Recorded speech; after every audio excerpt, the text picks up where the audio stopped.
Colleagues, can we settle down, please? General Kadwa.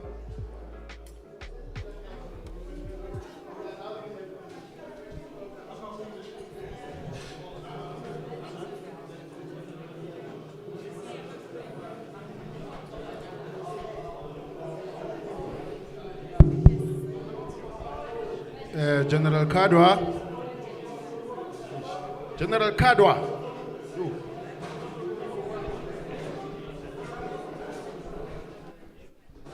Can we settle down, colleagues?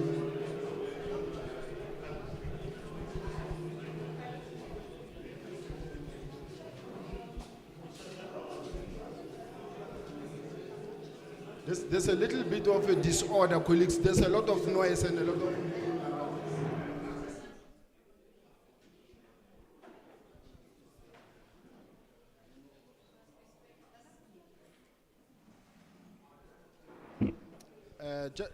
Can we just make sure that our portfolio committee members, they also have chairs, colleagues?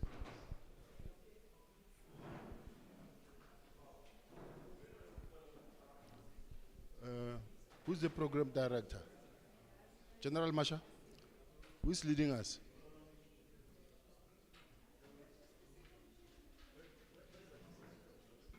Do we have a program?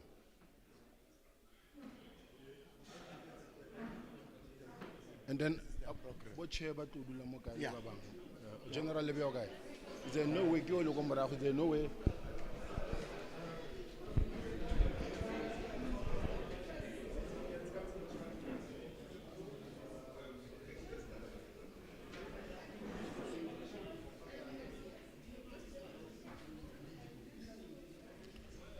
Who's going to be our chair? And then.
Okay.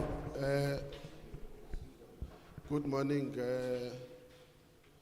to my dear honorable members, the committee, staff, and the rest of the parliamentary services, the officials from the DMRE, the South African Police Service, and now when we come to the South African Police Service, we include all of you. I don't want to say we are excluding anyone who is part of the senior leadership of the law enforcement agencies, including the Directorate for Prosecutions, if it is present, from Justice. I see there is a team from Home Affairs.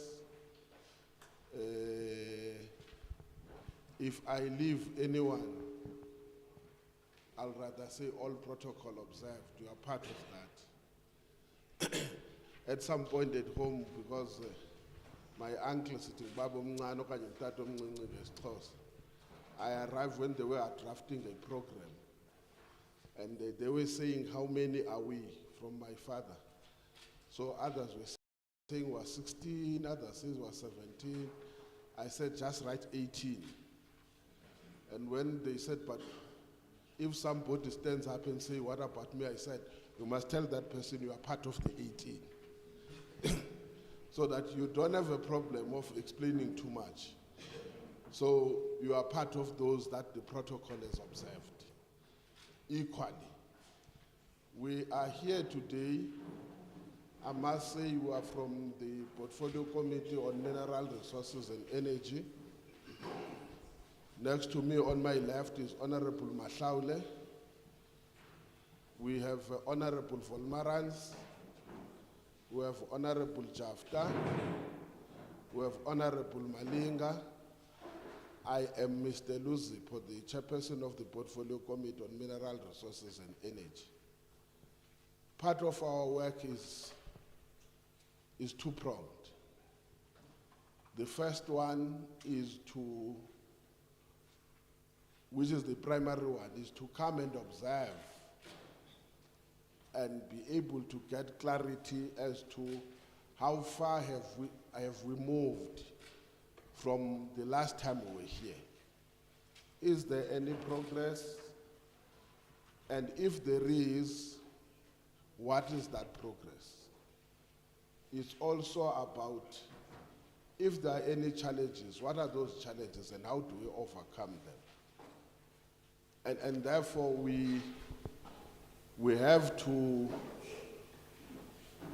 be precise, because one of the things that we have realized is that in most places where we go, people want to tell us the good story. It's a nice thing to know what is the good work that has been done. But it is a disadvantage when you don't tell us what are the challenges that you are confronted with, because we will not be able to help or to try and find ways where we can find a solution, all of us. So we wish also to get in that information, you must be able to get what are the stumbling blocks and what are the challenges, what are the shortcomings, so that we can make those interventions.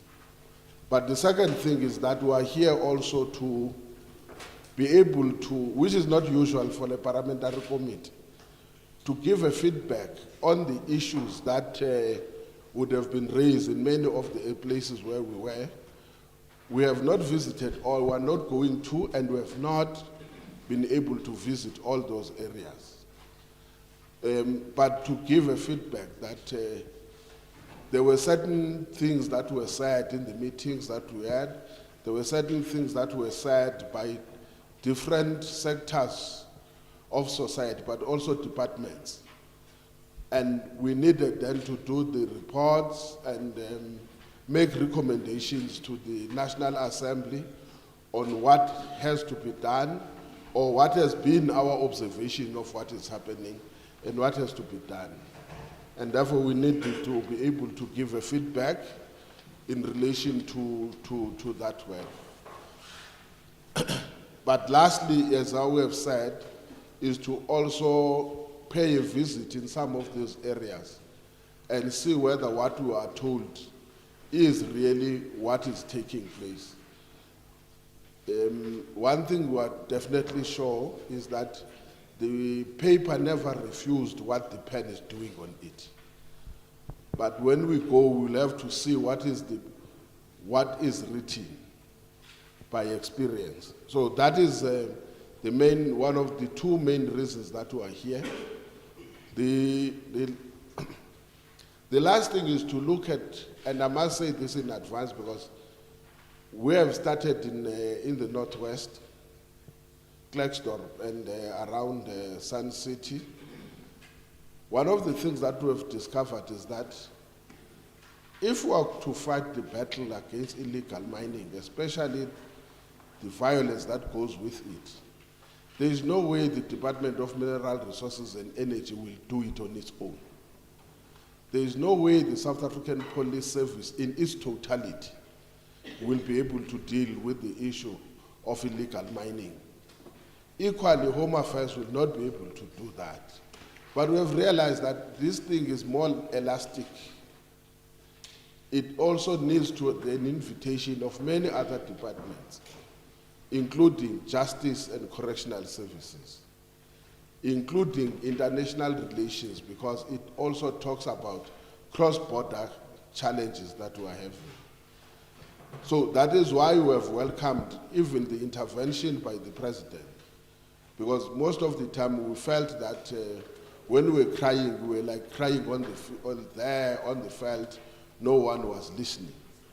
But we think that the mere fact that the presidency has decided to also intervene gives us at least an advantage now to say we can deal with some of the issues because they've received the attention of the highest office on the land.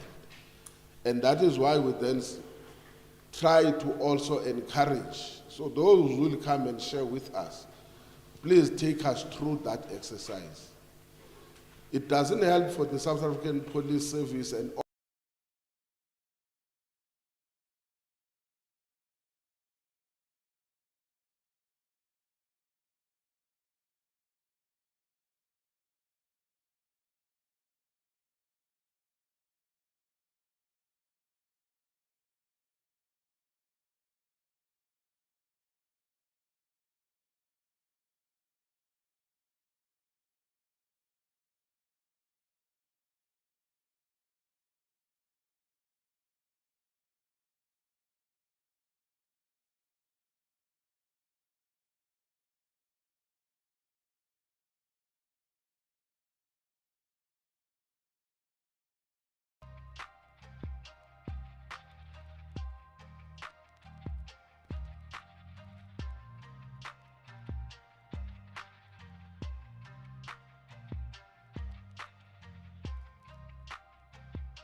Chair, in previous meetings that not only are we as government going after the small guys, but there is an effort to also go up the value chain to make sure that those who fund these activities are also brought to book. I also want to, of course, acknowledge the divisional commissioners that are here. Also the colleagues from Home Affairs. I know that also the office of the DG of Home Affairs is also represented. Acknowledging the colleagues from CGS as well as Mintech who are amongst us. Team DMRE in totality that is here. And if I have missed anyone, I would want to say all protocol observed. Chair, I am leading the delegation, Chair, from DMRE, but the DG's powers were taken back by the DG today. He is back in office, but of course he still has the issue that he was dealing with of a bereavement in the family. Chair, I am going to, firstly, we had thought, Chair, we were going to hand over to our colleagues from the law enforcement to start. But Chair, as you have directed, we will start. Mr. Mwatse is here. And he will start with the work that we've done in terms of the holdings, the progress that has been made, and where we we still have to do work and where we have fallen short, Chair. With that, Chair, I'm going to hand over, with your permission, to Mr. Mwat. Thank you.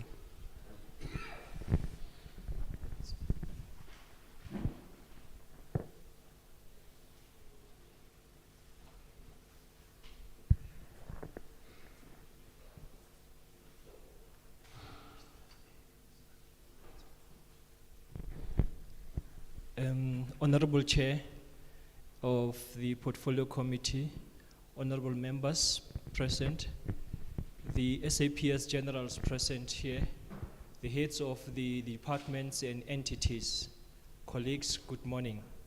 I'm Andres Mwasam, the Chief Director responsible for environmental management in the department.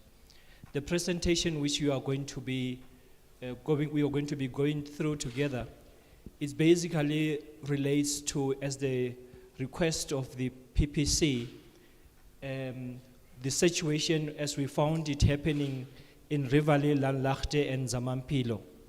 But very important, I think it is crucial, Honorable Chair and honorable members, that we take you through what the department is doing first before we go into or zoom into the Riverlea, Lanlachte and Zamampilo situation.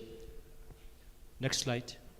The presentation basically will look into the background, the maps of the shafts and holdings closed in the 2022-2023 financial year, the distribution of maps of Gauteng shafts and holdings still to be closed, the state of rehabilitation in Riverlea and Lanlachte and the illegal mining thereof, and the development aimed at discouraging illegal mining along the Nick Tommy Road.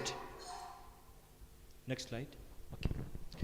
Honorable Chair and honorable members, these slides you were presented with when you were in Klerksdorp, but basically tries to sum up what the department is doing and the funding thereof.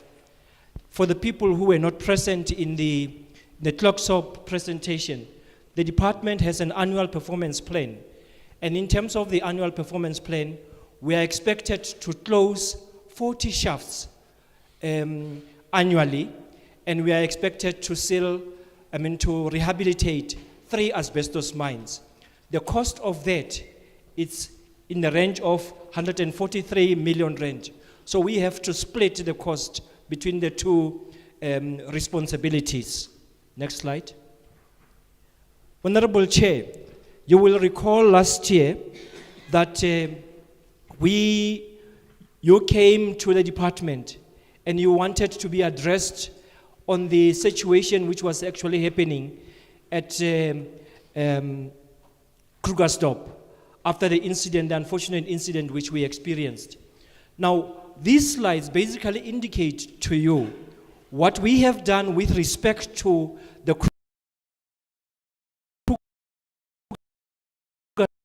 Krugersdorp situation, as well as what we have done in the entire thing in terms of some of the shafts were closed in Roodepoort.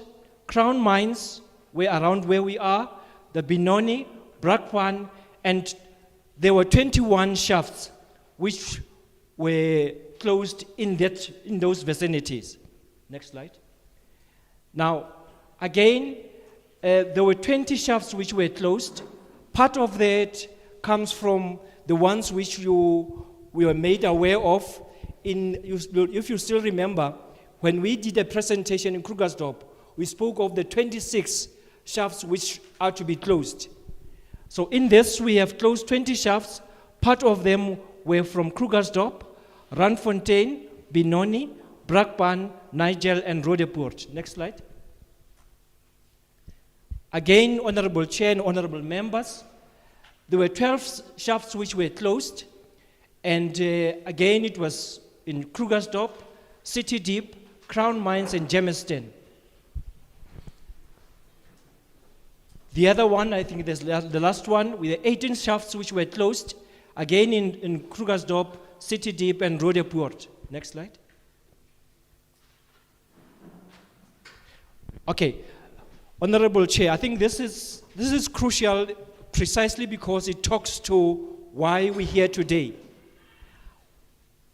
Whilst we experienced the problem of Riverlea, Zamampilo, and Lachte now recently, in the 2022-2023, Honorable Chair and Honorable Members, we did close 26 shafts in and around Lachte, Zamampilo informal settlements.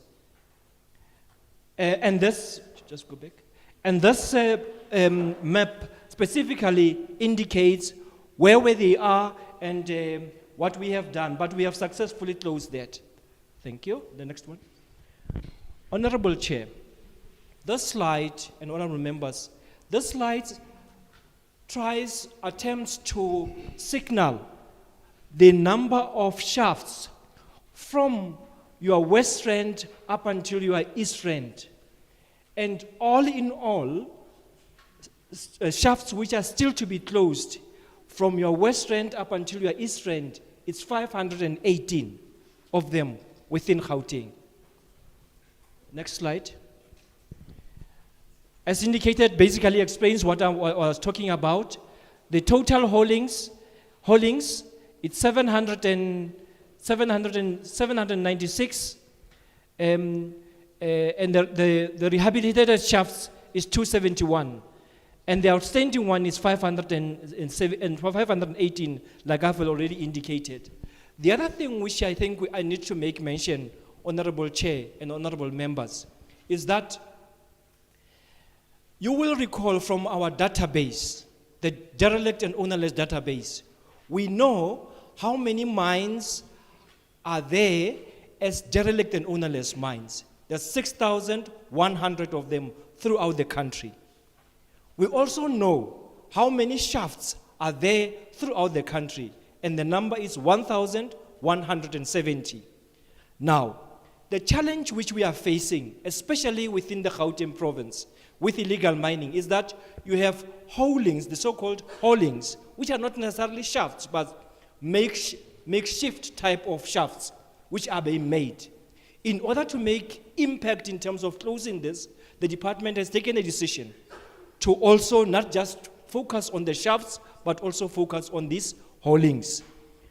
Unfortunately, the haulings are a moving target, meaning that as we speak today, we may, for example, say we have identified 5 holdings in Zamampilo, but 2 days, 3 days thereafter, you will find that there is an additional 2 or so. So that is a challenge which we are facing. Next slide. Now this slide, Honorable Chair and Honorable Members, tries to indicate the local government where these shafts are located. Even though sometimes we talk of the Vets Basin, the Central, East, and West. But here we say, within the Mohali city, there are 54 of these. In Johannesburg Metro, there are 94. In Ekurhuleni, there are 354. In Lesedi, we have 14. All in all, amounting to that 518, which I have spoken to. Next slide. Now, the department saw it fit that we need to map the hotspots. Now, all the balls, the maroon balls, I hope the color is right. Is it? I hope, Honorable Chair. Okay. Is it maroon? It's pink. Oh. Okay. Oh, the pink balls, which you see over there, the pink balls signifies the hotspots areas. And the dots basically indicates the spread of those holdings. Now, what do we define as a hotspot? We don't define a hotspot as a shaft which is there, but the vicinity in that area, precisely because of the previously existing operations underground, which are likely to be tampered with or infiltrated by the illegal miners. So that is the spread. But what is very interesting, I think it's very crucial in this instance, especially when it comes to human settlements too. Because one of the challenges of this illegal mining is that somewhat as the holdings are being dug, there is also a mushrooming of informal settlements. You are, what color is this? It's green. Right. The green color, Honorable Chair and Honorable Members, indicates the spread of settlements, both formal and informal settlements. However, Chair, I think maybe let me just state this in this slide. Well, our observation is that as we do intense disruptions, that is ourselves together with the police, in terms of engaging these illegal miners in the holdings and the shafts. What they do, they take whatever the material and they start processing where? In the settlements. So somehow the mushrooming of the informal settlements or the presence of informal settlements are related to these illegal incidences. Thank you. Right, Honorable Chair, basically what it says here, it says there are 36 shafts or holdings which have been previously closed in Landlachte, Zimampilo, like I've already indicated in my initial slides. The closing of shafts were done by both Mintech and CGS. CGS, prior to 2018, were the ones responsible for the closing of shafts. They have closed the shafts prior to 2018 within Landlachte, Riverlea, and Zamampilo. And then after 2018, Mintech took the responsibility to do that. That is why we have that point there. And this year, we have the department, through the support of the Mintech and Mintech and the SAPS, temporarily backfilled the 16 holdings were the result of illegal mining within the Zamampilo Riverlea area. I need to mention this because someone would start saying, you have backfilled, but a day or so, one of them was opened. What does that mean? We were faced at that particular time a situation where we needed to disrupt those incidents. And what we agreed was that we will temporarily backfill this, but they have been backfilled in such a manner that it will become very difficult for the illegal miners to easily redig that. Now, as part of, before that, as part of addressing this, the department has engaged Mintech to ensure that we seal permanently the 26 shafts which have been identified, the new shafts which have been identified in Zamampilo, Riverlea, and Landlaagte. And that process, the procurement process, Honorable Chair and Honorable Members, has started already, and we are just about to start with the actual sealing.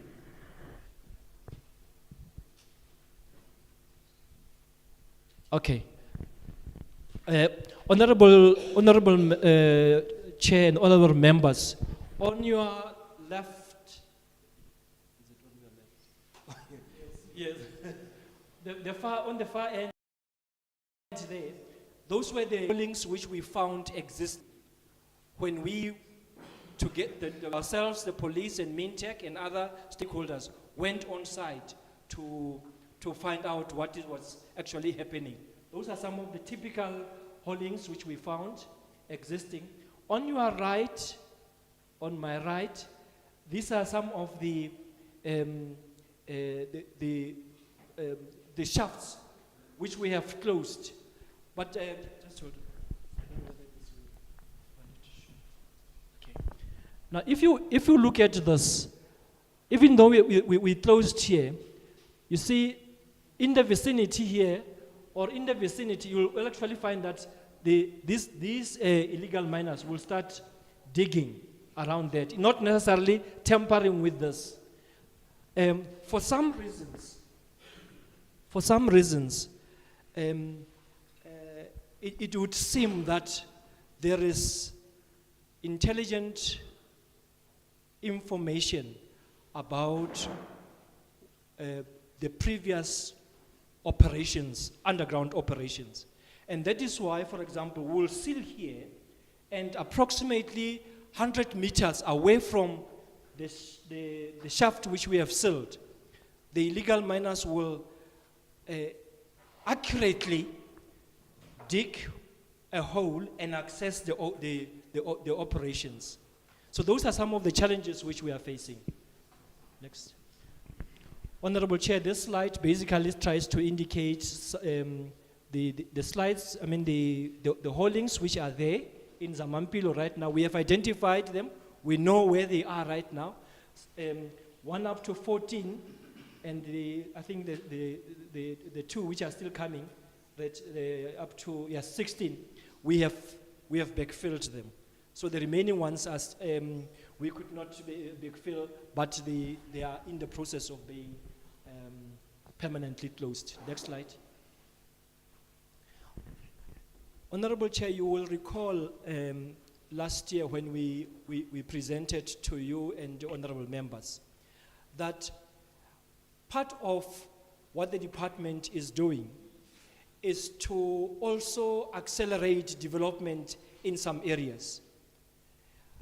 This signifies an area within the Tommy Road where there was a collapse, but the department somewhat together with the developers, as you may be aware, somewhat are ensuring that there should be very quick development taking place in those areas, precisely to discourage the illegal miners. Because once the area has been allocated to a specific business or individuals, it becomes very difficult for these illegal miners to infiltrate that area.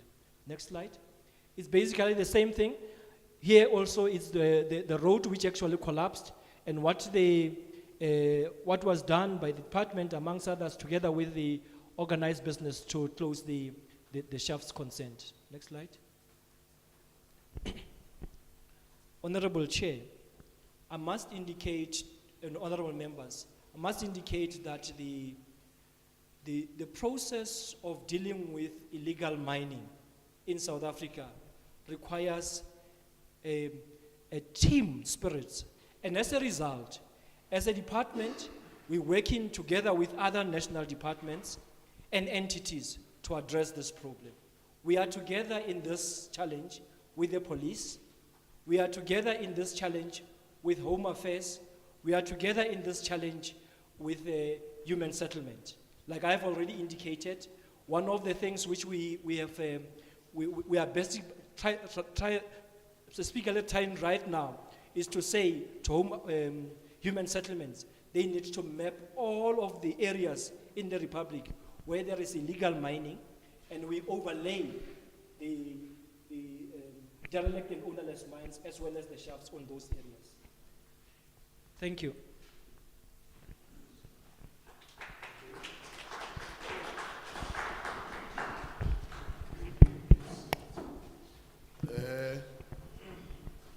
Any additions? Okay, I get MRA, you were well represented. Can we give to the South African Police Service?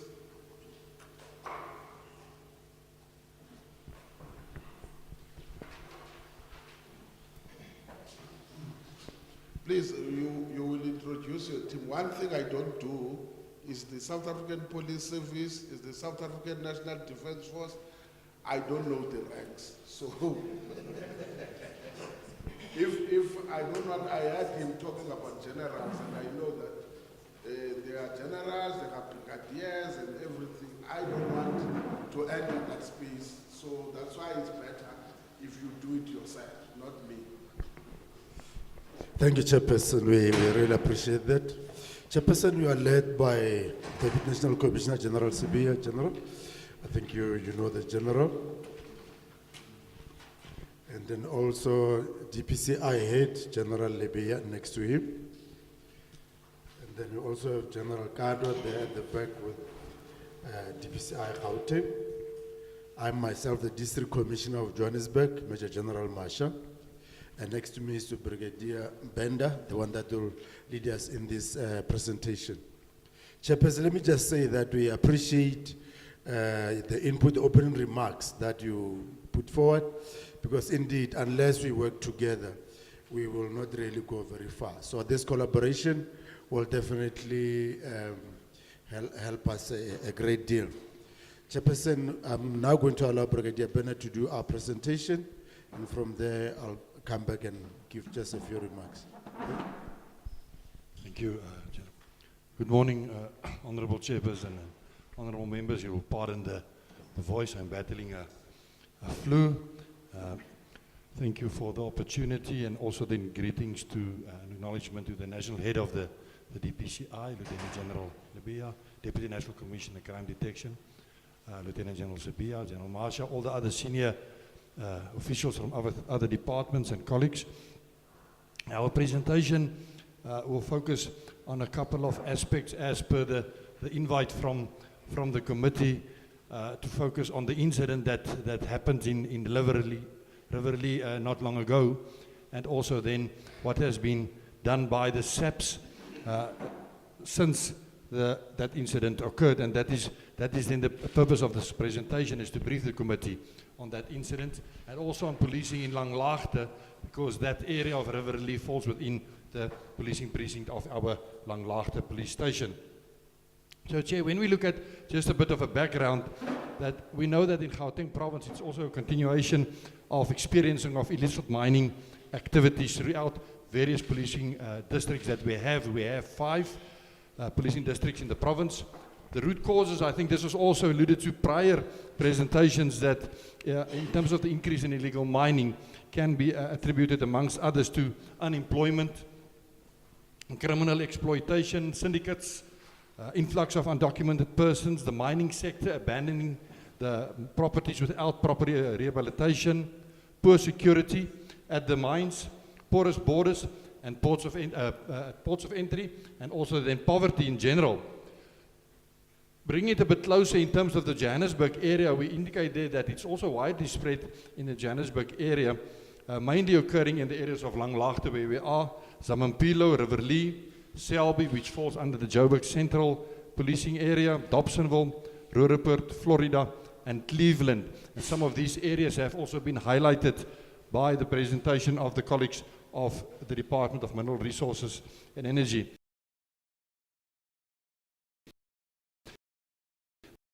Then the policing area of Langlaagte also then experienced persistent illegal mining activities, we know, at derelict informal settlement. A total of 17 open mine shafts or holes, as utilized by the Zamazamas, have been identified. Chairperson, and we also know that illegal mining sometimes also goes hand in hand with other crimes, and we listed a few examples there. It can be murder, attempted murder, aggravated robbery, theft of copper cable, rape, theft and damage to essential infrastructure, discharging of firearms in municipal built-up areas, as well as illegal connection of electricity and water. Bringing it also closer to the activities or the recent events, the protest action by the community of Riverlea erupted following the death of a community member as a result of a stray bullet from a shootout between the SAPs and illegal miners on Tuesday, the 25th of July 2023, as well then as the subsequent discovery of 5 bodies on the 30th of July, believed to be persons involved in illegal mining activities. This incident is believed, Chair, to be as a result of a shootout between 2 rival illegal mining groups. We just want to give you a highlight of an overview in terms of the station of Langlaagte that's dealing with this area. You'll see there's a map and highlighting then the different sectors of the station. The station has been divided into 3 sectors, and they each have been color-coded in different colors. In terms of statistical information and the demographical analysis of the station, the size of the policing area of Langlaagte is 18 square kilometers. When you look at the population, and we know this is Stats SA official population, 33,342, not taking into account undocumented persons. The unemployment rate in this area is approximately 60%. The number of sectors that is policed, or the policing area has been divided into 3. It is classified as an urban area. There's 2 municipal wards, 58 and 68, and in terms of the position of the station, in terms of their crime weight to the total of 145 police stations in Gauteng, they're standing at number 102. Chair, the next slide, we just highlighted what we call infrastructure impacting policing, that the police need to, excuse me, also looked at. I'm not going to go through all of them, maybe just highlighting in terms of on-consumption taverns. There's 21 in the area, and off-consumption liquor outlets, there's 9, and you'll see also there's spaza shops, an approximate total of 90 spaza shops in the area, and it's also indicated that of that 90 spaza shops, 90% is foreign-owned, approximate or estimated, and 10% in terms is South African-owned. The station also have various partners then that join them in the fight against crime. I'm going to highlight a few of them, not going through each of them. We have the ward councillors, we have the Johannesburg Metropolitan Police Department, we have the Community Policing Forum, the Passenger Rail Association of South Africa, we have City Power, we have the Department of Home Affairs when it comes to the undocumented foreign nationals. There's NGOs that is assisting the station, there's faith-based organizations that is assisting the station, Department of Education, our sister department, also Department of Community Safety, Social Development. Those are more or less all the stakeholders that takes hand with the SAPs. just a quick overview of the resources at the police station without going into detail. The station is currently resourced at 94% of the allocated post establishment in terms of the funded posts. And we just indicated a footnote as well. The station commander, Captain Mampa, is the acting station commander. The post has been advertised during our recent promotion process, standing to be filled. In terms of the vehicle fleet, the station has an 81% allocation in terms of their requirement, and of that there's a 63% operational availability, taking into consideration some of the vehicles that is out of service and in our mechanical garage. Chair, I think the most important is coming to the interventions that has been implemented since, or the increased interventions that has been implemented since the incident mentioned earlier.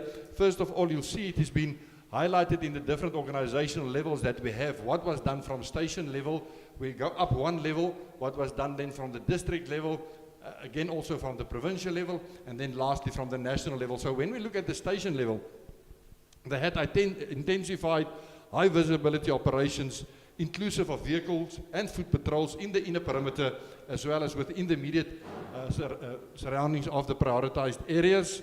There's targeted and informed deployment of operational resources on the main and secondary routes to and from the identified hotspots, and then also operations that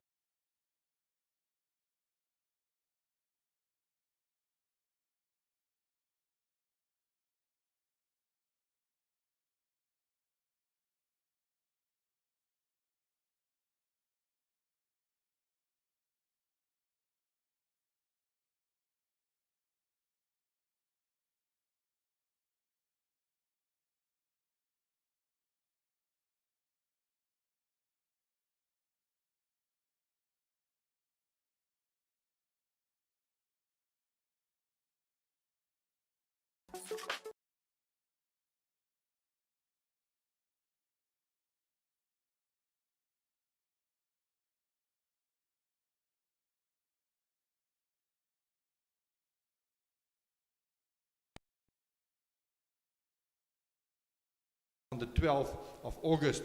And then also the extension from the provincial level, there's an extension of these operational activities to the neighboring stations, which is also plagued by illegal mining, and those stations are here. Florida is here, Dobsonville is here, Roodepoort is here, Joburg Central is here. So those operations are extended to those areas as well. And then also implementation of Project ICE within the Langlaagte Riverlea area, as well as neighboring stations from our colleagues in the intelligence environment. When we look at the national interventions since the incident, the following was done. It is also the implementation of the integrated multidisciplinary approach, which also include the Department of Home Affairs as well as the City of Johannesburg. The deployment of our SAP specialized units, which includes a National Intervention Unit, our Mobile Operations Unit, Special Task Force, Tactical Response Teams, as well as your Public Order Policing. We also utilize then with the assistance of external stakeholders, heavy earth moving equipment, TLBs and excavators in this fight. And then lastly also then there was an establishment of a processing center for undocumented persons at the Langlaagte police station with the assistance of the Department of Home Affairs. So in a nutshell, Chair, that was the interventions that was done. The next slide reveals in terms of our DPCI interventions, the criminal value chain in which illegal mining can be summarized. And you'll see there's 5 levels. When we start at the lowest level, which is the individuals, those are the illicit miners and the mine workers. Then we move up to level 2, which is the dealers. These things have to be dealt somewhere and sold. Then again, it moves up to level 3, which is classified as the national bulk buyers, which buys at a regional level. Level 4, the penultimate level, is the national buyers, which buys at national level, and also front companies exporting precious metals. And then lastly, level 5 is international buyers and international importers, the refineries, as well as intermediary companies. So these are the 5 levels that the criminal value chain has been classified. Again, just in terms of specific interventions done by the DPCI, they have registered 3 projects within the Gauteng province, which are currently under investigation. And we have the names there: it's Project Gravity, Project Greedy, and Project Grumpy Face. I think we can understand the reason for that. And then the last bullet there states that these projects seek to address individuals from level 3 to level 5 on that value chain as depicted in the previous slide. Just to give an indication also, Chair, in terms of the successes that has been achieved by SAPS and their counterparts and other stakeholders during these interventions, and you'll see the period there is as from the 31st of July up until the 24th of August, which was Thursday. Total number of undocumented persons that has been arrested was 262. 2 for possession of unlicensed firearm and ammunition, another 2 for possession of ammunition. Suspected stolen property, there was a total of 5 arrests. Assault GBH 6, assault common 7, dealing in liquor 5, and intimidation 1 gives us a total of 290 arrests within the Langlaagte area since the 31st of July, 31st. We just move on to give an overview in terms of the confiscations as well, because these operations also yield some materials that is left or used by the illegal miners. You'll see there in terms of the equipment that they use, pendukas was 67 that has been seized, stampers 44, steel pot crushers 22, there were 4 generators seized, commercial explosives 1, spades 19, and then liquor, you can also see quite a large amount of liquor, 233,000 milliliters of liquor have been seized, and then 1 plastic bag of dagga.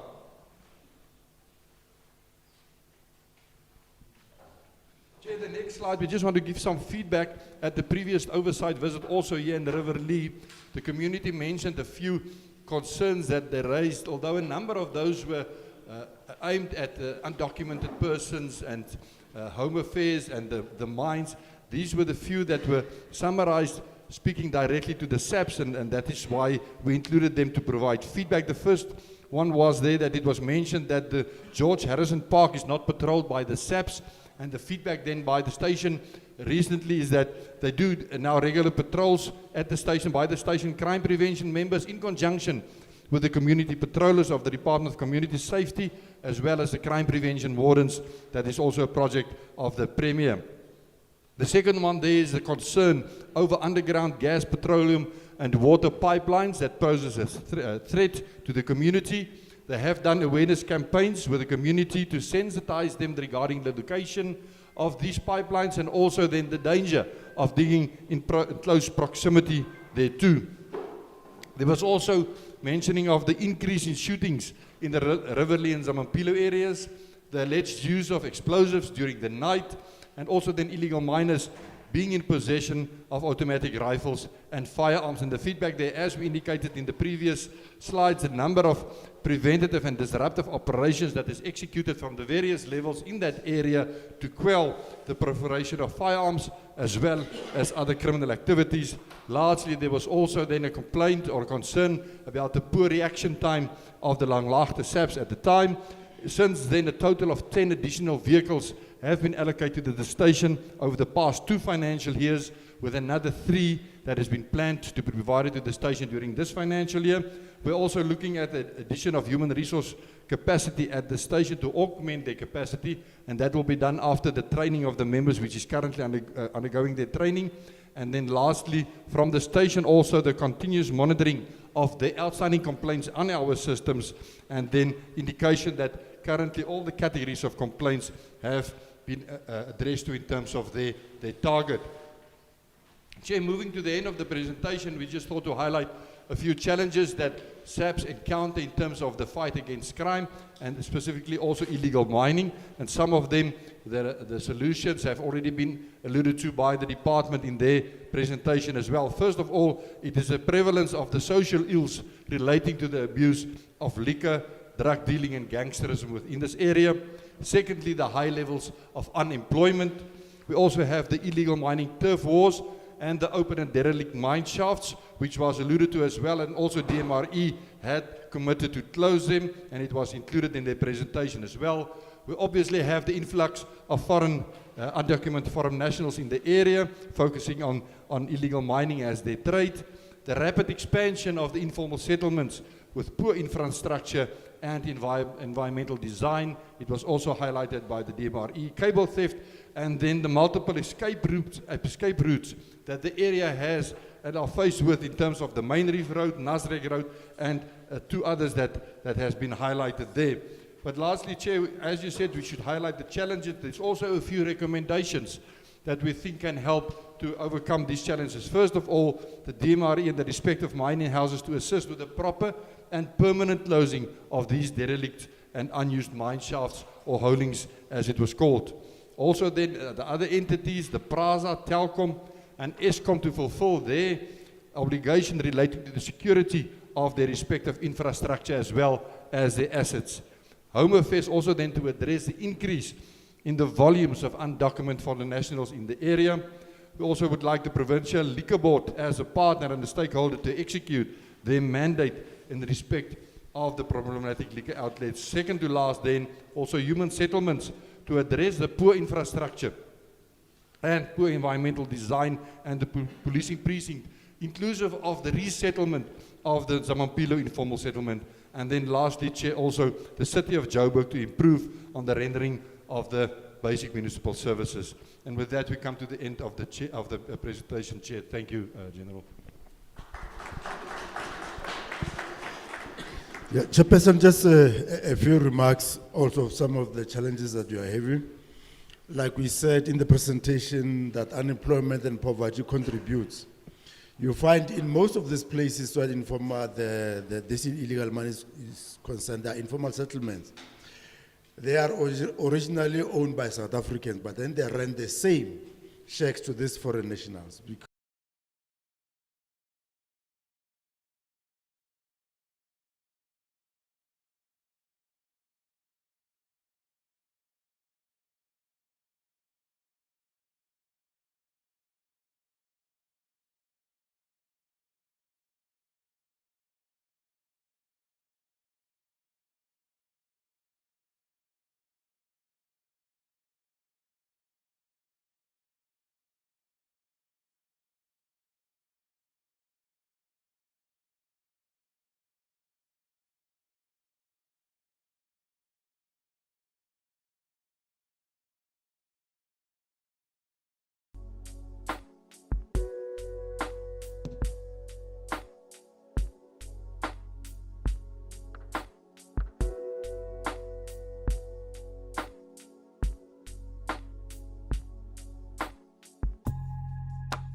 To us. So maybe if something can be done in terms of closing that gap, otherwise they're making our work as a police a bit challenging. Of course, lastly, the issue of our jails that are being full. Because we are arresting, you will see that in most of our operations, the high number is this foreign national because the community are concerned about them. But then our jails are overfull. I'm told at the moment you are 40% over full, and we are looking at seeing how we can ease that congestion. So those are some of the challenges that we are having that we think they can be taken up on another level. Thank you so much, Chairperson. Thank you very much, SAPS. Omar first, is there anything you want to share with us?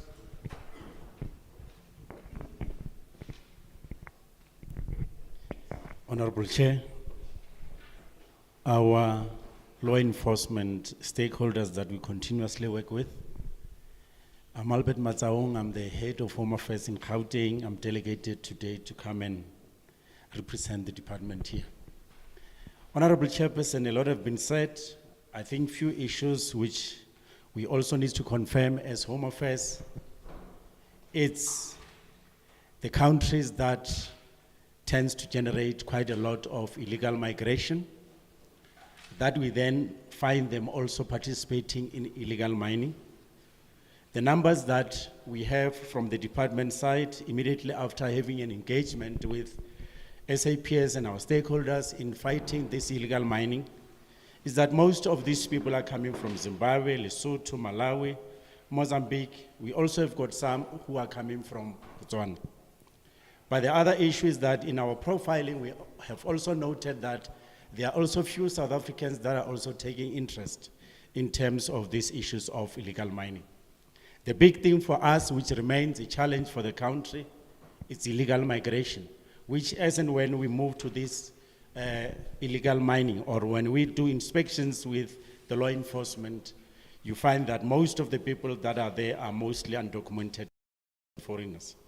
But the issue here is, what are we doing as Home Affairs?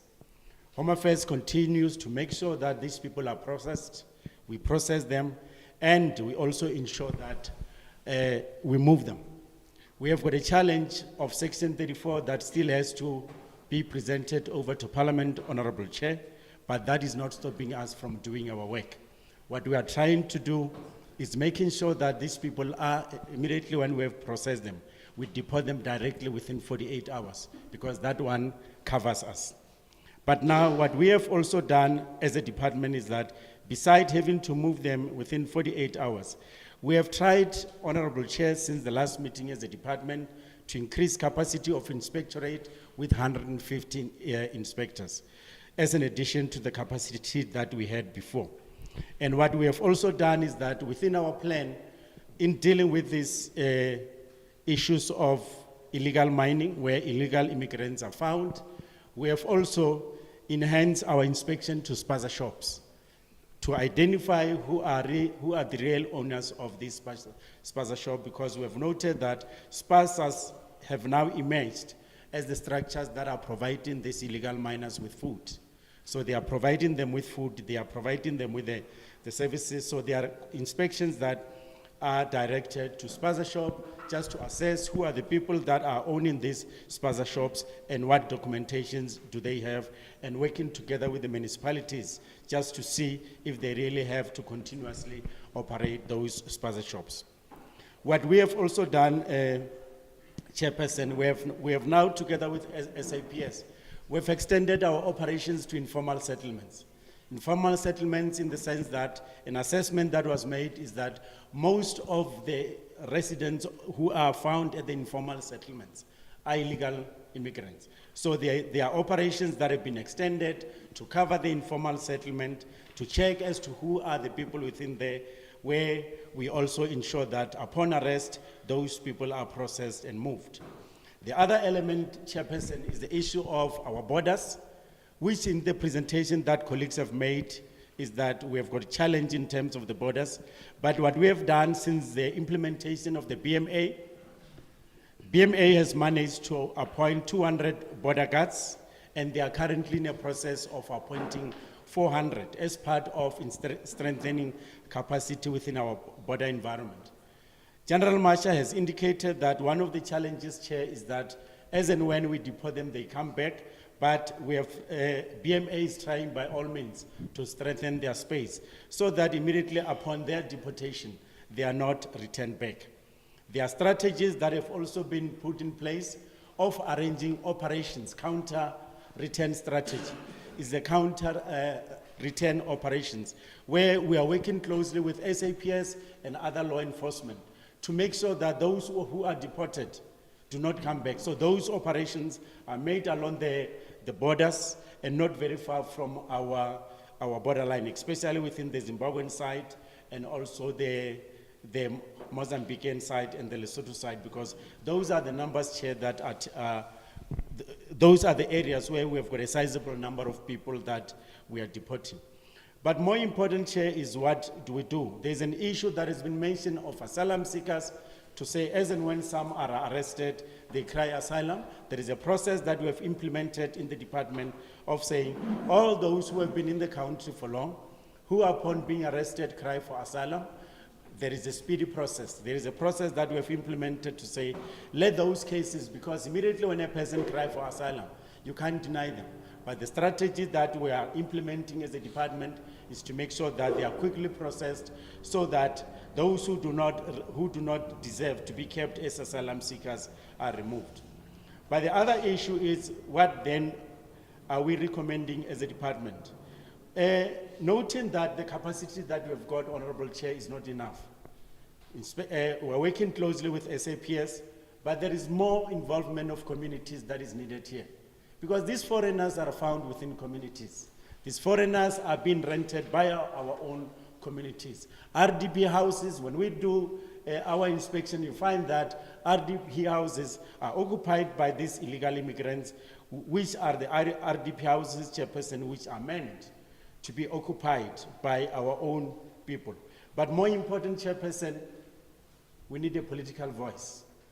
A political voice that will then just be clear to say no to illegal migration.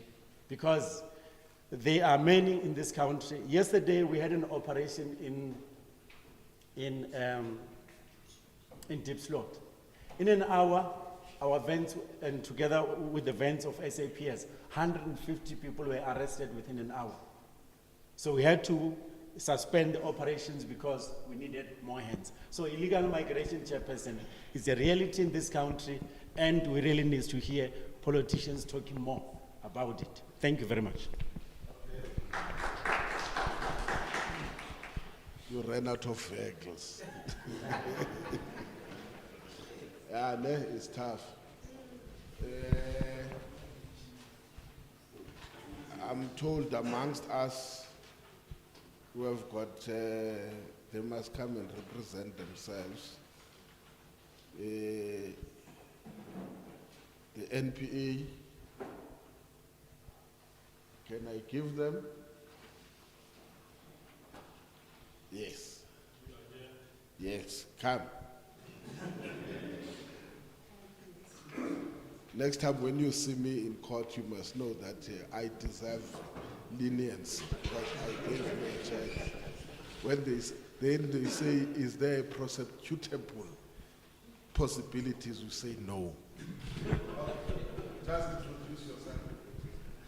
Good morning, Chairperson and honorable members, all the generals, brigadiers, all senior officers, DG from DMR as well, officials from Home Affairs as well, all other officials as well are greeted, all members as well.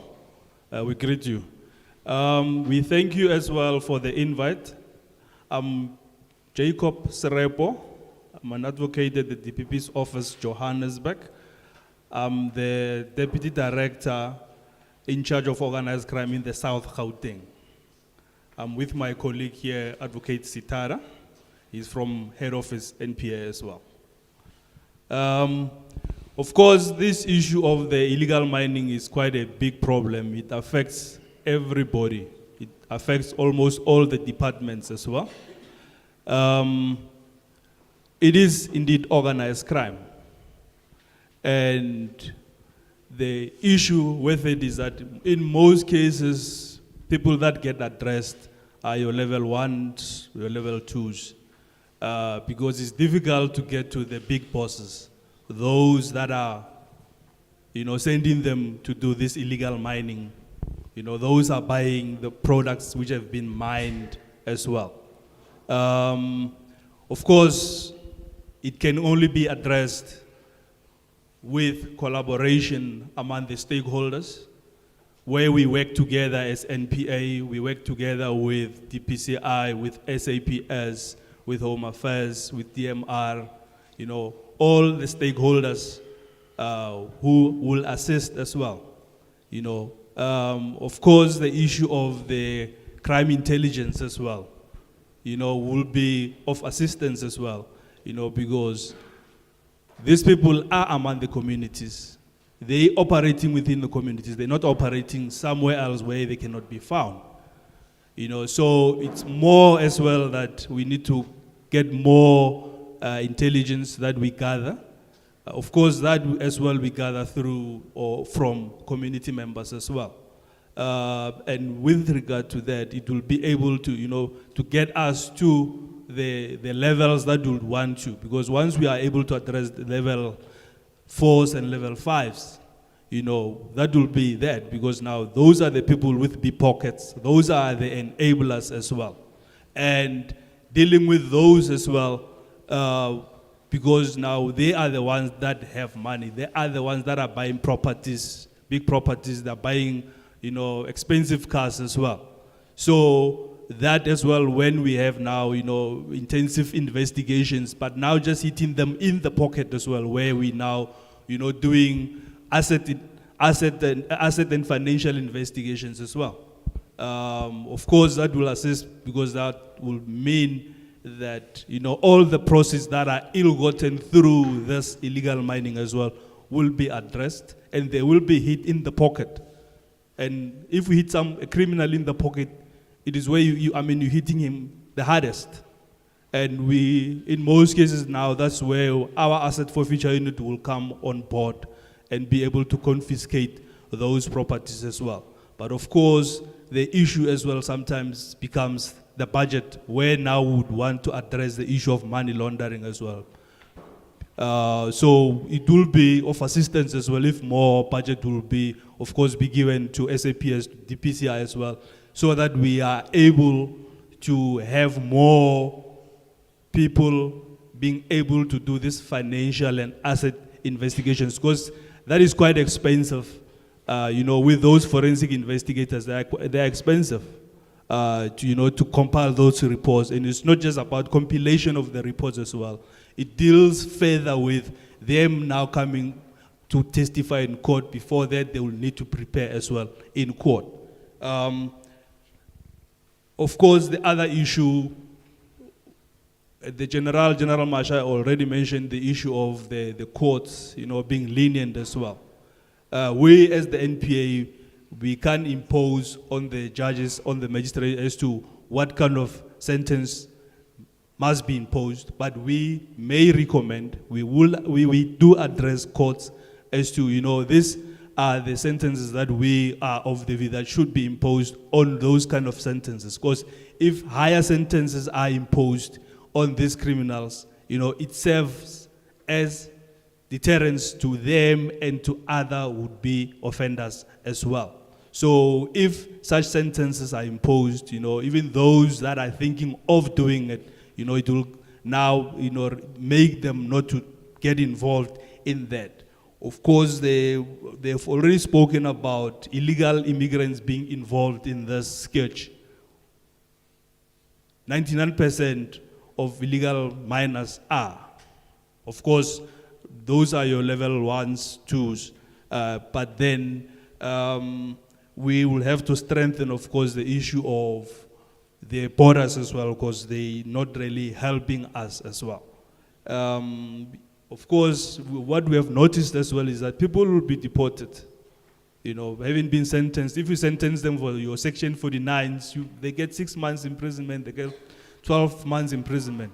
They may be in prison for a month or 2 or 3, then they are released.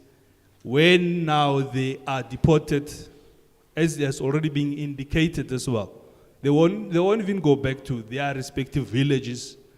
Right there at the border, they're going to come back. They've a lot of investment that they've done here. Even a check to them will be an investment as well. So the valuables that they have here, they have kids, so there would not be anything that will make them not to come back. So everything, they are here for a reason. And those resources that they have left here, they will still want to come back to that as well. Of course, the issue of the abandonment of the operations, meaning the mining houses who abandon their operations as well, that normally they are not prosecuted, so that becomes problematic as well. And this sketch as well, there are different role players in this as well, because it's not just about illegal mining. There are those that are protecting them, as the general has already mentioned, your high caliber firearms as well. There will be those that are providing them with that. There will be those that are providing them with explosives as well. So, as I'm in charge of organized crime in the South Gauteng, now and then there are applications that are done by the SAPS, DPCI as well, where there are people that are normally found to be selling, these explosives after them having been acquired illegally or being stolen from the mine houses as well. Of the issue with the unlawful possessions of firearms as well. So we do our best in collaboration, of course, with other stakeholders. The projects that have been mentioned as well, of the 3 projects, Project Greedy, Project Gravity, they are from the South Gauteng region. The Grumpy Phase is from the North Gauteng, because Gauteng is divided into 2, and there are 2 DPP offices as well. There was previous arrests that were made with regard to Gillette, which falls under North Gauteng as well. So that matter is in the High Court, is being prosecuted there. There was just some few issues that are being addressed as well. Another thing that we do as the NPA is that because we're taking this matter seriously as well, we, in most cases, when these guys are found, whilst they are processing this, whatever that they have mined, what do we do is that when we make decisions to prosecute, we will prosecute them, we will make decisions that they be prosecuted in the regional court, not in the district court, because that is where higher sentences may be imposed, because district court can only impose a sentence up to 3 years. So in this instance, we prefer, sentences that may be imposed, which are over the jurisdiction, penalty jurisdiction of the district court. There's one particular matter that we have, it's in the Krugersdorp area, where about 13 accused were arrested, and we made the decision that they be prosecuted in the regional court. But of course, the magistrate is resisting that particular decision, saying that why do we bring such matters to the regional court, whereas this is a district court matter. And that matter was referred to the High Court on special review. We are challenging that particular matter because firstly, we as NPA, as the state, we are dominant legislators. We decide as to where matters must be prosecuted. Where we are of the view that charges, or rather sentences that may be imposed, are those higher than where matters are ordinarily charged. We take them there. Sometimes the complexity of the matters as well. And we, in our opinion for the review that we're dealing with as well, we mention in the matters previously that were dealt with, that don't necessarily were dealt with in the regional court, in the High Court, but such matters were taken in the High Court as well. Of course, the issue of the Precious Metals Act, sometimes we then, on top of charging them for the contraventions of that, would then prefer as well common law offenses like theft. Where now we can say as well with a competent verdict of Section 36 or Section 37 as well. That as well will depend on the evidence that we have. But we are doing our utmost best in trying to deal with this sketch, of course, making sure that we prosecute them where the evidence so allows as well. I thank you, Chairperson. I don't know whether my colleague would wish to say something. Thank you. The issue of Section 34, that's Home Affairs now, that's arrest for the purpose of deportation. The problem there was created by the judgment in Ashebo.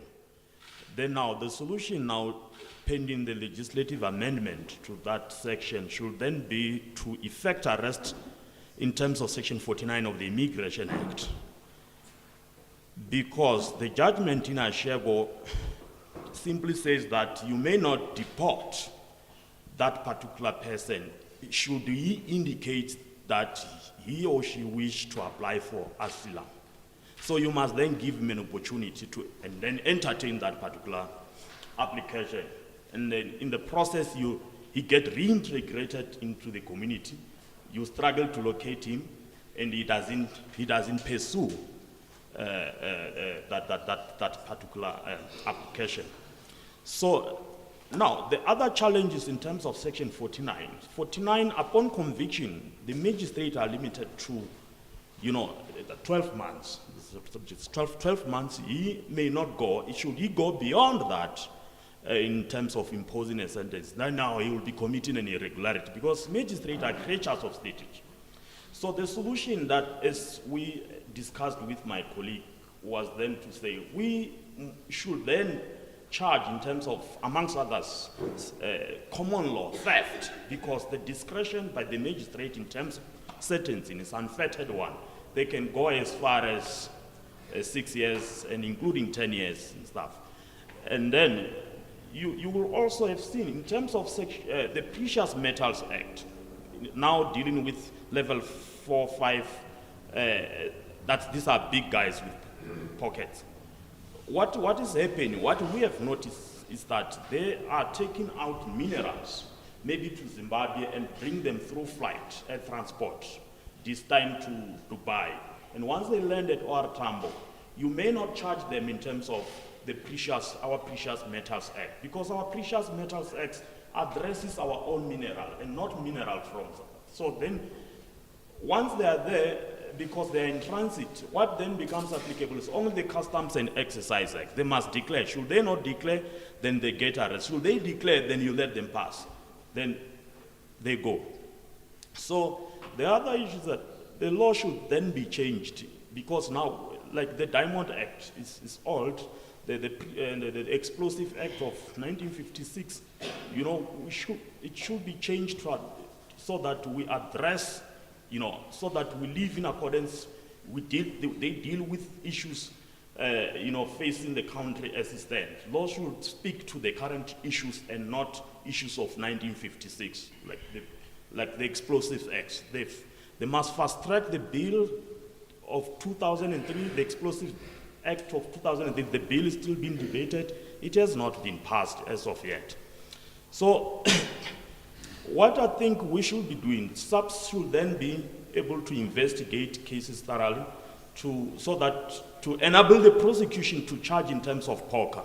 And when we charge in terms of poker, then you will be getting money laundering, our own racketeering, and then we'll take the cases to the High Court, like the Project Gilead and the other Project Gravity. We are looking at taking them to the High Court. You can't take a single matter for contravention of Section 49, Section 5A of the Mineral and Petroleum Act, to the High Court. So, for us to address our, issues raised by FATF, we need to be charging these big guys, with money laundering, you are on Section 5, you are on Section 4, and Section 6, and racketeering charges.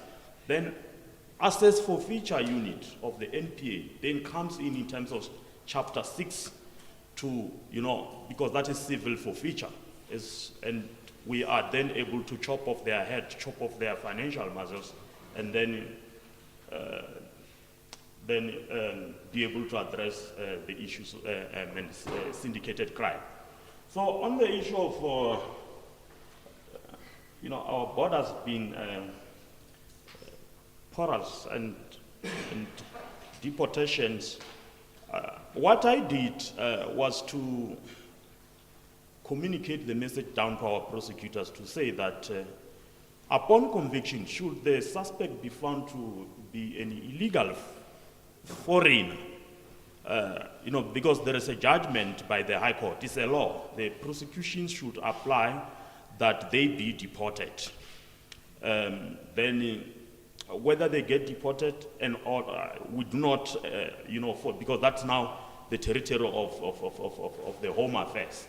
But we have communicated this message down to them so that at least they apply for deportation orders.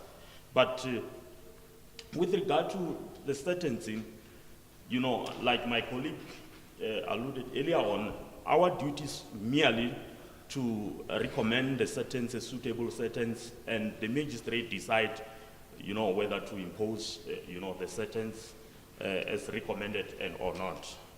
Thank you very much. I've got nothing further to say.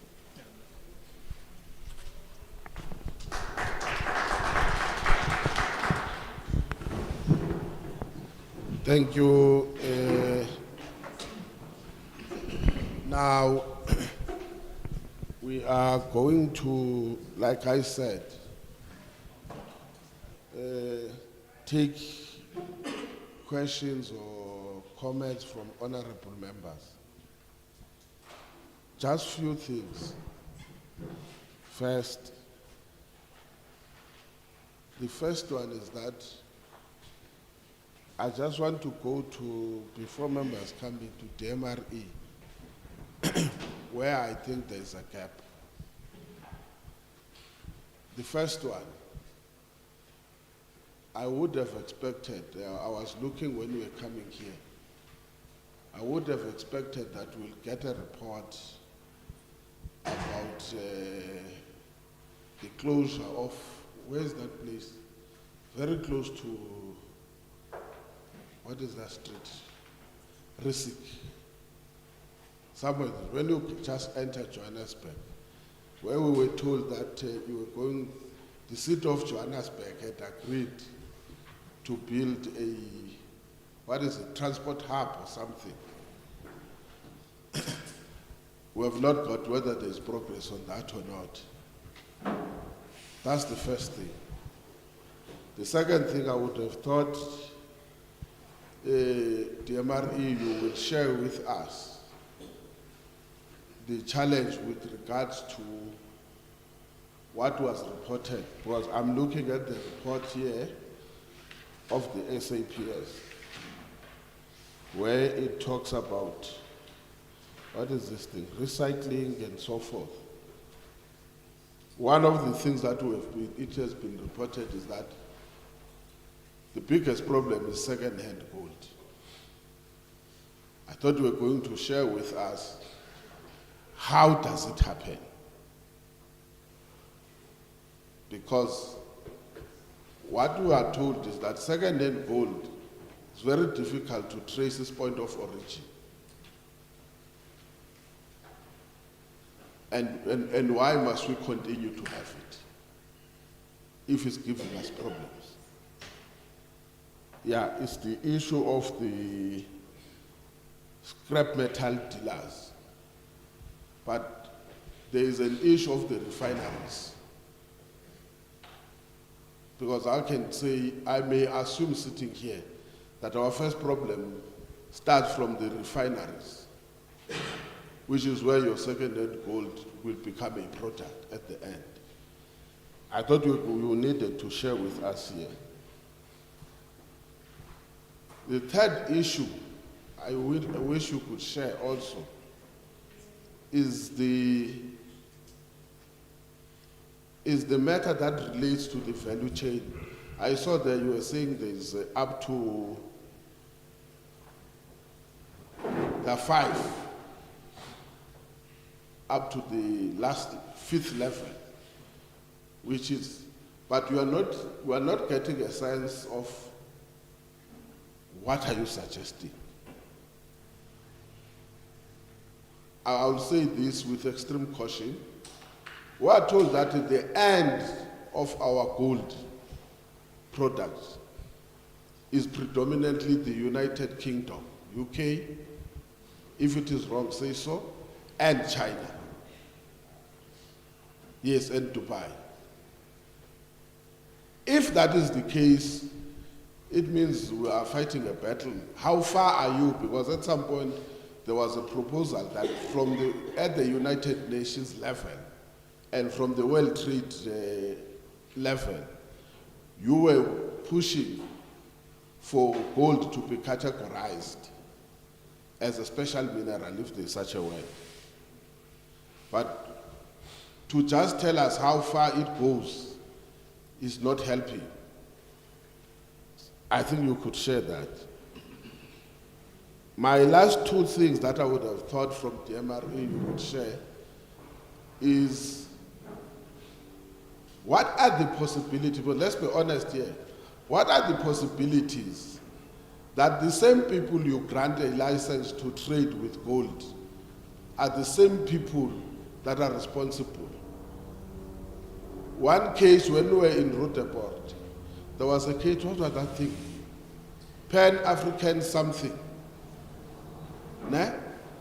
That had two rights. There was Pan-African something, that was, then there was something called, from where it started, it was Mintails International, Mintails South Africa, then until the end. But one thing that was common, the directors were the same. You see? We don't get a response to that. And we said we needed to get information, what was happening. I know people reduce this thing as if we're chasing away your former regional manager. That's not the issue. The issue was what was happening there. And I can share with you, because you and some of you were there, the strangest thing that happened there was that when we found someone with the bags of gold-bearing material, then quickly there, we were told, no, they are from the lawful right owner. Now, I've never seen, what do we call, there's something called mine, works plan, something like that. So if you approve the mine works plan, whatever it is, at what point do you approve that you can do mining by bags of gold-bearing material? I thought that when I say this is what my type of mining, I even explain how I'm going to conduct my mining. So I thought you were going to share with us, because to me it was a typical proof that the same people you have granted a mining right are the same people who are a problem when it comes to illegal mining. So I wish that let's just sit down and be honest to each other. The second point I wanted to say is that I can see our police are trying by all means to offer. The truth of the matter is that, live even us in South Africa. I saw it on NCA, what is that thing of this lady?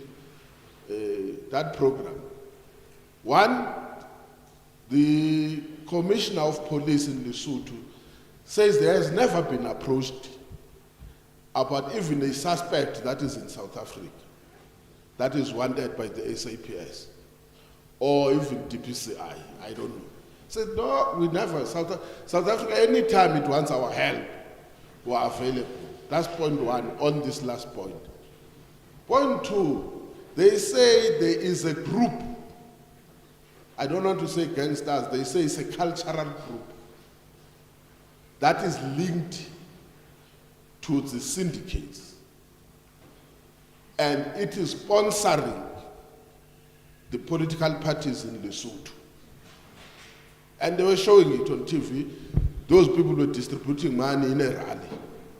And they were asking, is it ABC? I think it's ABC. They were asking them, if those people are your members, how do they distribute money in a rally if you say they are not sanctioned by you?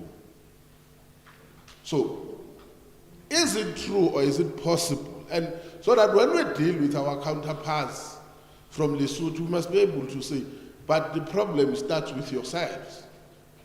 There is an allegation that the recent elections in Lesotho were run through the monies that are generated from illegal mining activities in South Africa. Because it's not going to help us now to beat about the bush. That is the fifth point I'm saying when it comes to international relations. Linked to that, SAPS maybe can help us in Home Affairs. One of the things that is discovered, that's why I don't like this argument about poverty, unemployment.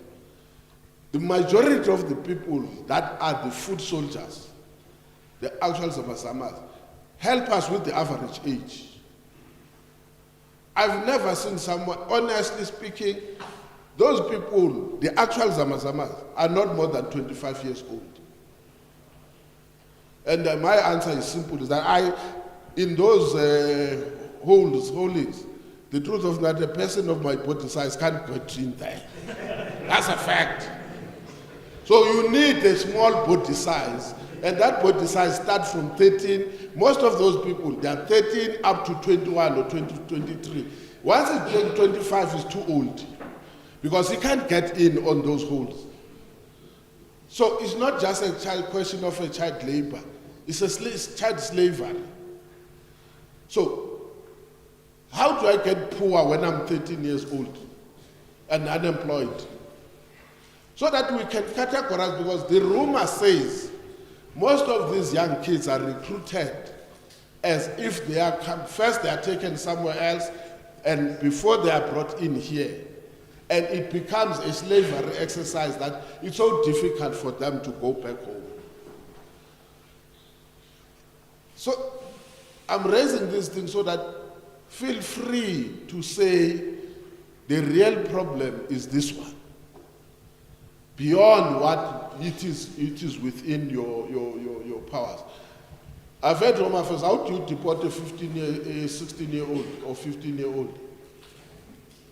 Or you have never confronted the cases of that nature?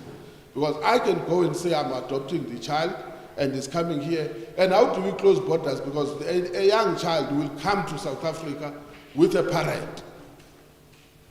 So when I'm saying I'm a guardian, how do you tell me on the borders that I may be legal, but the child that I'm bringing is not?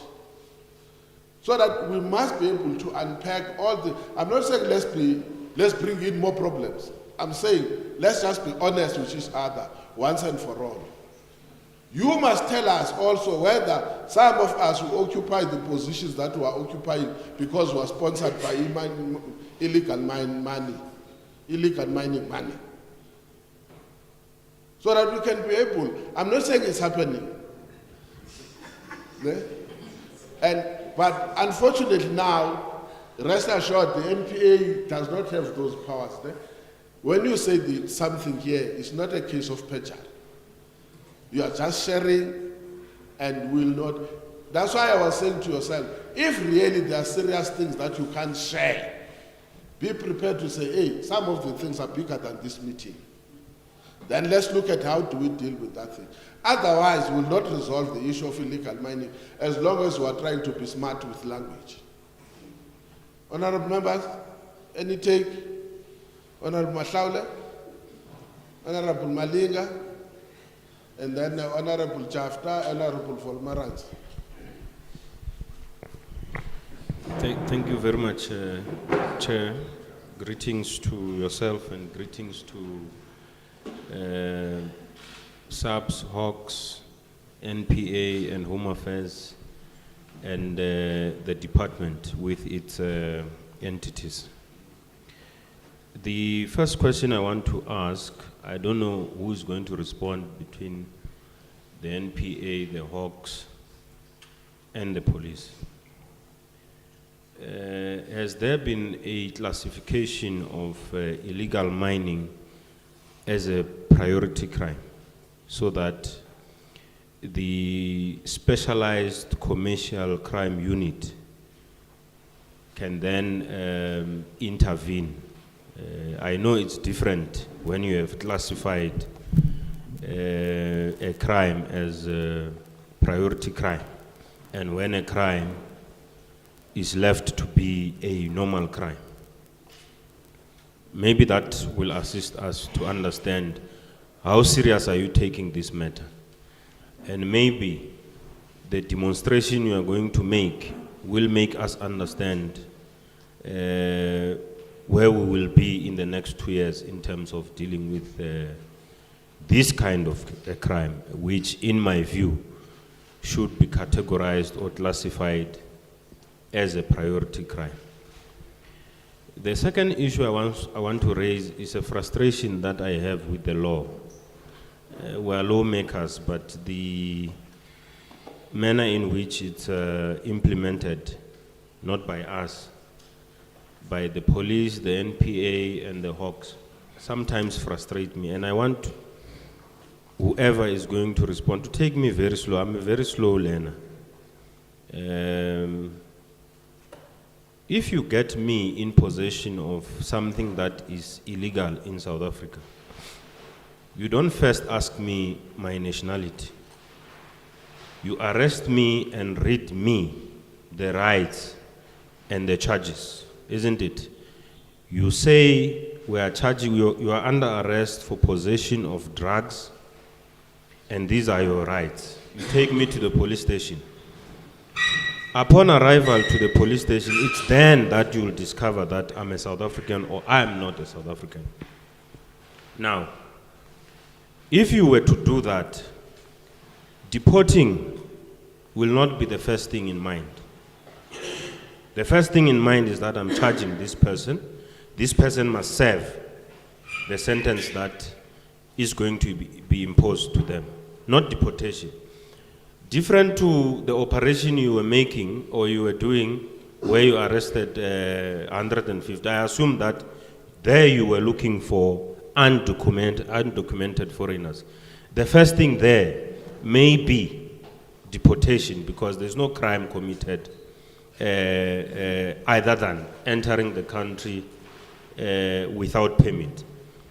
Now, Section 34 1B or Section 149 to me is confusing because here is a person in possession of something that they are not supposed to possess. Here is a person who has committed something that they are not supposed to be committing. You arrest them. You tell them what you are charging them for. You read them their rights. You take them to a police station. And then you discover late that they are not South Africans. The first thing that is sensible is for them to be taken to court on the charge, not on their foreign status or nationality, to be charged for the crime committed. And then they serve. After serving, you say, wait a minute, you are done. We are releasing you. But we are not releasing you to go to the community of South Africa. We are taking you back to where you come from. Isn't that how the law should be applying? I get a sense that we're not doing that. That's why we lose court cases. And if I'm wrong, I'll be corrected by whoever is going to be responding. But that's my frustration. We seem to prioritize whether this one is a South African and a foreign. That, to me, is a shortcut of how we should be applying the law. Thank you very much, Chair.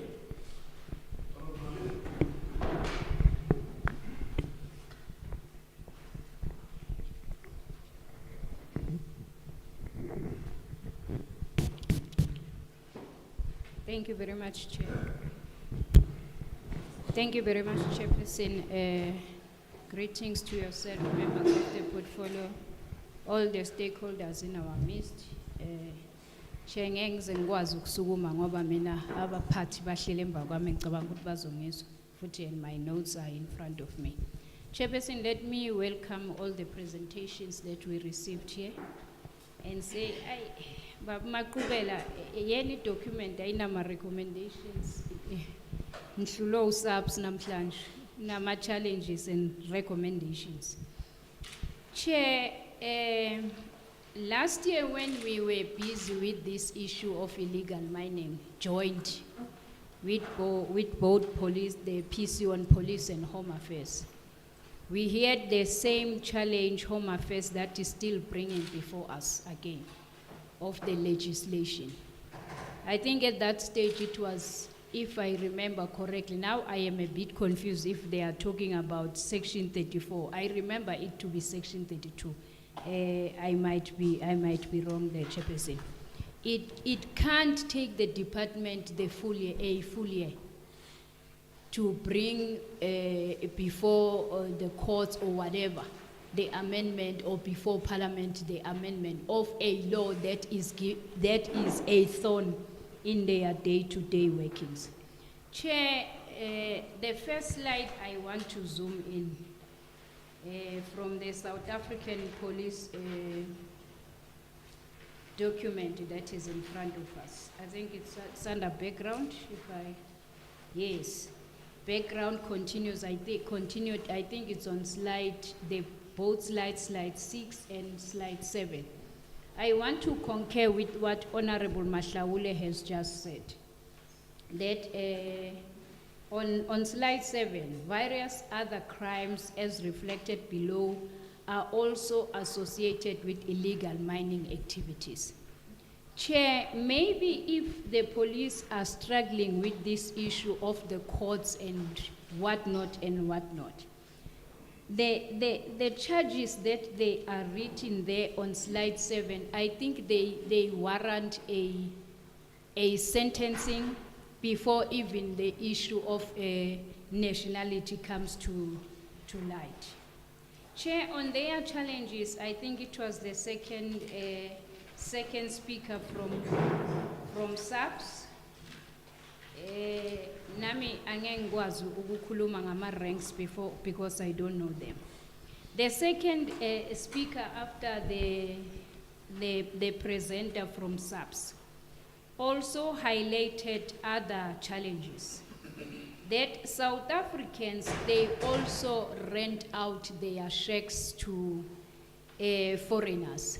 I think this brings us, Chair, that not only now it's the 3 portfolio committees, this now also extends to the portfolio committee on human settlements. I saw on the report of SAPS, the issue of services and services to the community, Chair.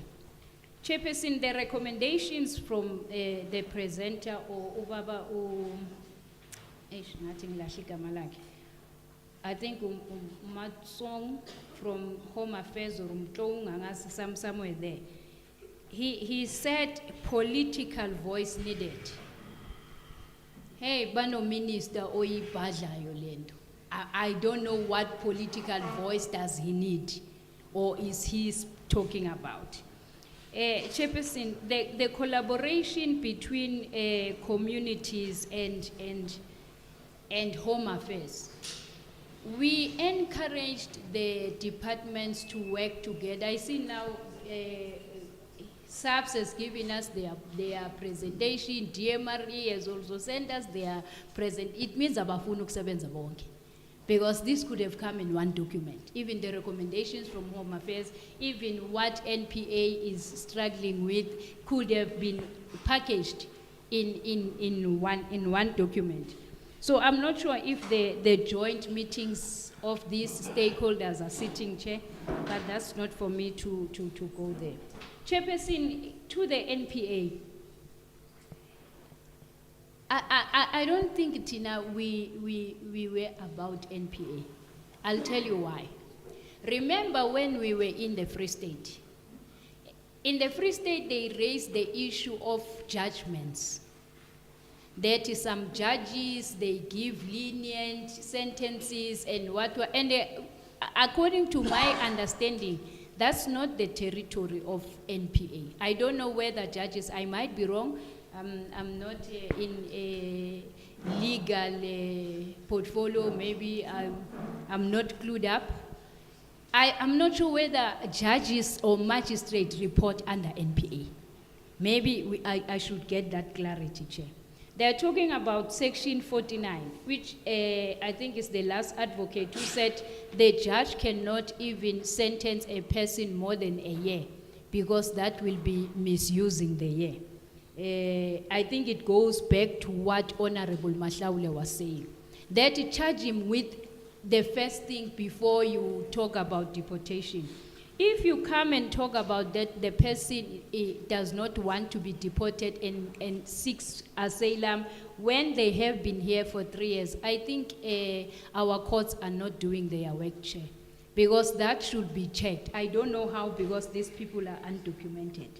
Then I'll come again to Home Affairs. On one, we appreciate the appointment of the new 100 and, I think they said they employed about 150 inspectors. But your borders, you know, we made a recommendation that why not rotate the people who are at your borders? Because those people are known, and it's easy for bribery of these undocumented foreign nationals that are in the country. Why not look into that, into rotating your personnel in the borders, Chairperson, the jail capacity, I think DOJC, they must look into that, but the issue of what you made example of, that the country is under siege because of Lesotho nationals. Now I remember that interview, Chair. I was like, okay, maybe somewhere, somehow we are misled. One, when we went to, is it Krugersdorp, where the women were raped? Mainly it was people from Lesotho. So I don't understand if Lesotho, unless the South African microphone 405, they don't have South African channels in 405. Even if the country has not made an official engagement with yourself, but there is a story about your people in another country who are committing crimes, and you say you await that country where they are committing the crimes to come to you. Chair, as I conclude, on slide 28 of the challenges from the SAPS document, I think it's Chief Director that was presenting for DMRE. You see, one, he started by explaining what are holings, what are shafts. But when he was presenting, it was closing of holing and stroke shafts. So he's confusing us. He says holings, it's when you close here, then people, they again open the holings. So it can't be a shaft. So maybe they must rework on their document. I think it's bullet 3 on slide 28. Illegal mining theft was open derelict mine shafts or holes which DMRE committed to close. Which are those mines that mine shafts that DMRE committed to close and are not closed? Yeah. I think let me pause there, Chairperson. Thank you very much.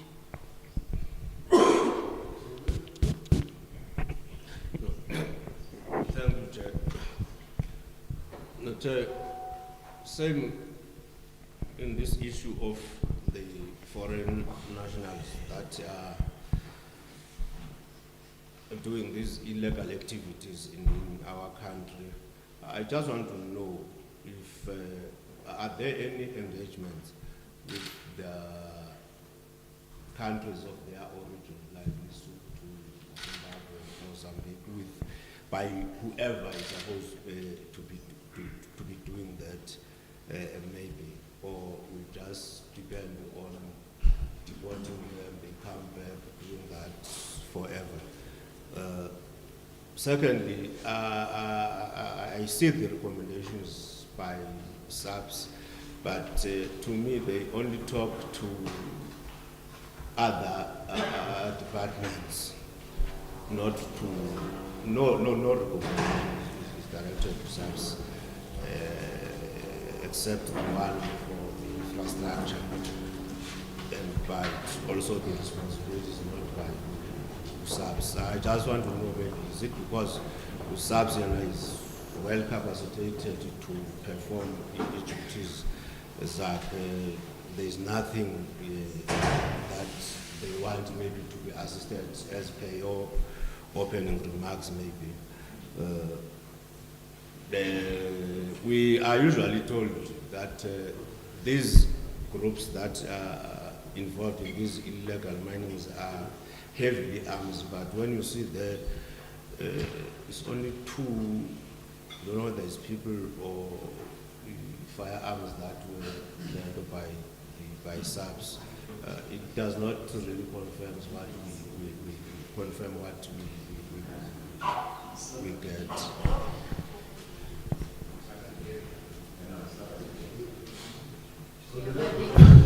Oh, sorry. And also, Chair, sorry for that.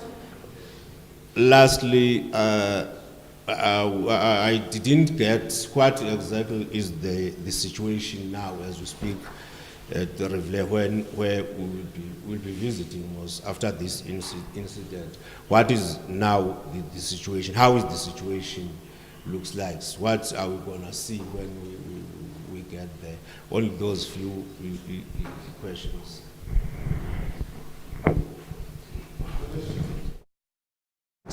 Chair, I firstly want to welcome the presentations that we had, because it's exactly a year since we were this side, and that is one of the reasons why we are here to check on what transpired in between our being here and the year that has passed. But amongst the presenters, we have heard all of them are talking about working together, collaboration, and so on. And it is quite a little bit evident that there is some sense of working together or talking together and so on. The only issue that I would have wanted to say around the working together was in an event of this nature is to have a joint report that says we are working together and then we are doing X, Y, Z.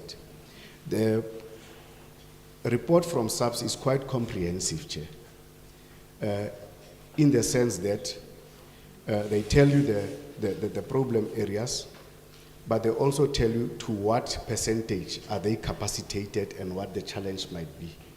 So there is some clarity on what needs to be done. The manner in which they categorized the area also comes in handy in as far as their operations are concerned. And I would think the DMRE, which is primarily responsible for the mining part, would do good in linking with a report of this nature for its joints. Chair, I want to check on the stats that were given by SAPS. They categorized their operation and the arrests that came through, and I would want to find out, I don't see how many illegal miners were arrested. I see all the other arrests, possession, and so on, or related issue. I don't see how many illegal miners, and I think it's for a period of a month that the report was done. But I don't get that feel of how many were arrested. And I'm asking this because if we don't say we arrested illegal miners, perhaps at court, then they are charged for the issues not related to this activity that is giving us problems. But on the other slide that they have, they talk about the implements that the illegal miners are using, which has been confiscated. So we don't have the illegal miners, but we have so is it a question of them having run away or so? But at the same time, when you look from news clippings that we see from time to time, you do find that the police are there and these guys are getting out of the shafts, and they are arrested. So I wanted to check what happens to them, or how do they classify them. The DMRE is also telling us that 796 holdings and 278 rehabs, 578 outstanding. How long is it going to take them to come closer to this closing of this outstanding holes? What are the challenges in as far as closing this? We know it will be a question of finances, but in the areas that we are visiting, mention has been made during the course of this week and last week about a few million rands that were put aside for the closing, and I would want them to talk about that, how long. Now, in between when we were here last year and the visits that we have done to the areas, what has been done? What is the success rate of that isolated visit that we have? And what are the real challenges with regard to that? Last night, Chairperson, there was on TV one of the people that we had as a speaker in the area that we visited last year. I think that person might have heard that we are going to be coming around. And in an explicit way says, look, we still hear people underground murmuring when we are sleeping. Police have come, the department has come, the portfolio has come, and they call us, we are doing walkabouts. Now, they sense that we are going to go there again for a walkabout. They are going to ask us the same questions that they have asked us last year. What do we tell them? As people who have gone there and say we have done X, Y, Z. Actually, they might say it has escalated by this incident that just happened. So I would want DMRE and SAPS to relate to us on how we approach such. Thanks, Chairperson.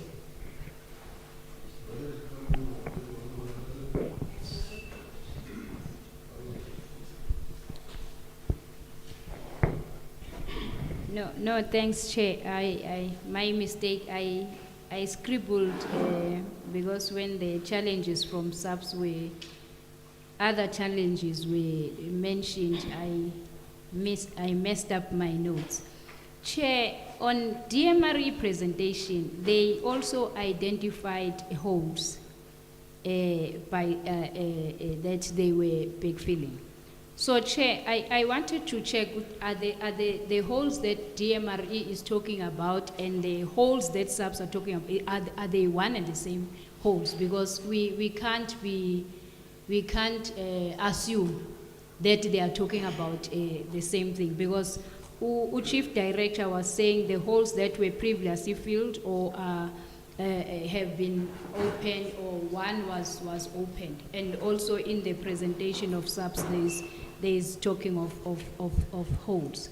Chairperson, also the presenter from SAPS was, because I think their report that is before us was very thorough. On the issue of Langlaagte station, my question to them is Langlaagte capacitated enough to deal with Zamazamas? With all the 10 vehicles that they have received and the trainees that they are waiting to join their station, are they equipped enough, Chairperson, to deal with the heavy weapons that the Zamazamas are having, the explosives found in the possession of illegal miners? Are they equipped? That's what I wanted to check, Chair. Thank you very much.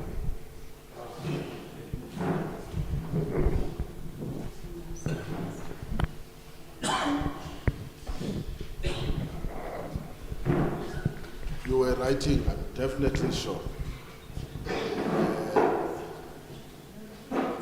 Where I come from, Mwenzi Squele to talk Ballet Dole. So I can say today you Ballet Dole. Now, just before you give us these responses, we are going there. There is a question even that day, DMRE, you ran away from this question. This time around, I need that answer.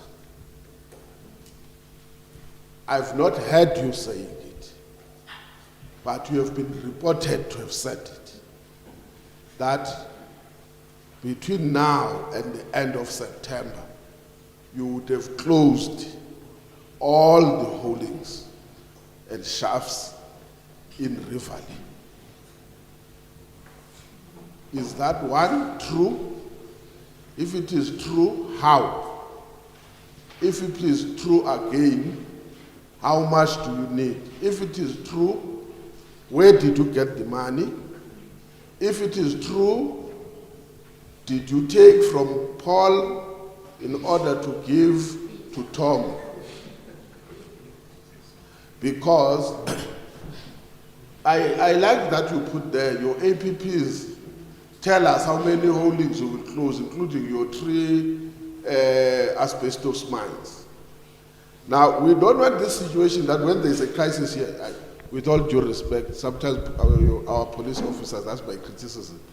If you want to succeed, sometimes you must assume on that side, they will run all of them that side when something is happening. I'm not saying that's what you do, all of you. But the truth of the matter, we can't wait for Riverlea to ban and then take money that we're going to use in Kimberley to close the hole, and then, hey, Riverlea is banning, let's go and do it there. Then it means we'll keep on chasing, because we send the wrong message to our people, that only when you protest, only when you become violent, we will listen to you. So please answer this question, where did you get that money you did not have? So that we know. I think the last thing for me, that's why we need NPA on this. This is our recommendation, that we need the NPA. That's why even in Mpumalanga we invited, I think the deputy provincial something of the NPA. Because we are told that part of our problem is the NPA. Let me give you an example now. And I'm happy you say you are from there. When this thing started, it was exactly because of Krugerstone. 13 women were raped, if I'm not mistaken. 13 were raped. Everyone, oh, this is bad and bad. The next thing we're told, the NPA withdrew the charges of rape and then said, I don't know what is that thing, but I think it's a common, still the common charge, whether these were foreign nationals or not. But the charge was rape. And then we were told whether the samples of the police were not. But the question will be simple: why did you take the case in the first place? Because we leave a perception. You know, it's like this thing: somebody is murdered, is killed, and it's a big issue. We have arrested someone. A few days down the line, no, the charges can't. It's like you are making people to see that we are doing something, when in reality, we are making that, we know that there is no charge that will sit here. So I'm just saying, can we get that? Why it did happen? The last thing is that you can help us, especially from head office. Where is it? From head office and of the NPA. I assume you are officials of the. Yes, you are officials there. You are the ones who are making this law. Sometimes, for some of us as politicians, we just say agreed and that's it. There is I want NPA to confirm, there is something called the General Law Amendment, something. That takes into cognizance many of the gaps that exist in our statutes, and seeks to amend every legislation that is in our statute. Is that true?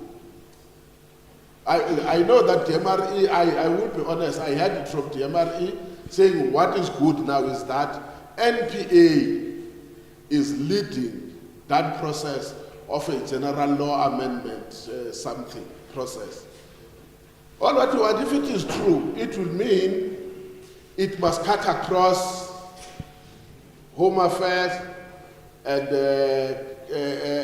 SAPS and all these things. It's a criminalization, it criminalizes illegal mining. If it is true, please give us that answer. The last thing, I'll report this thing to that man. My Honorable Malega is correct. I don't know how more do we want the Minister of Mtswaledi to say. He's the only one minister that has said we are now in a process of doing a complete holding of these immigration laws. Complete. He even said, including a temporary withdrawal from the United Nations charters. So what more? You have got the best minister. That man does not even need a spokesperson. He can speak for himself. So I don't think there's any voice in South Africa, political voice that exceeds that one. So you must give credit where it's due. You see, give credit where it's due. Is one minister, even when we had the fence that was done there by Public Works in Messina, is it, where's this place? Messina. Break Bridge. If it was not for him, no one would have said it better than him. The border management, some authority, he speaks more, we may think that it's only a Home Affairs project, when it is a multi-departmental project. Let's agree only on one thing. The issue of immigration in this country, I agree with him 100%, is a big problem. Not only for illegal mining, generally. He even said it himself, at that time when we adopted these charters or whatever, we were just coming in after many years of oppression, controlled, we were very gentlemanly.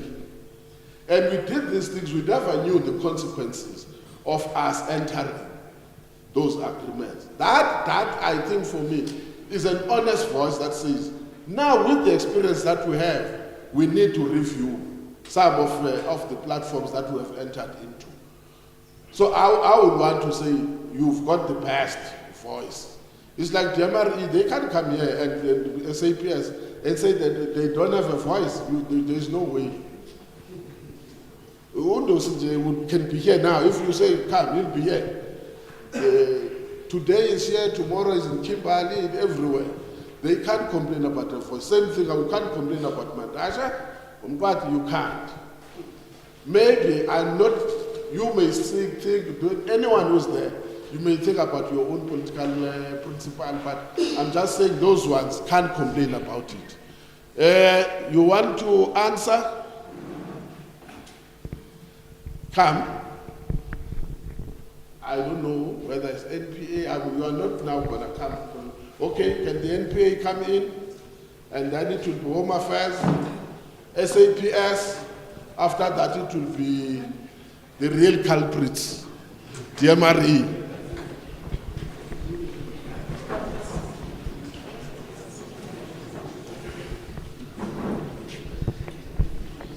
Thank you, Chair. With regard to the classification of illegal mining as one of the priorities, in our planning session, we discussed this issue of the illegal mining. Of course, it touches on the illicit markets, some of the offenses that, we are prioritizing. So illegal mining is one of those, where we prioritize these matters to make sure that they are being dealt with speedily where possible in court. Of course, the court processes sometimes they take longer than, it's anticipated. As people have lawyers, they will drag the matters as well. But it is one of the priorities in our AOPs as well. Even when during our planning sessions where we invited SAPS, we invited DPCI as well, this was discussed as well.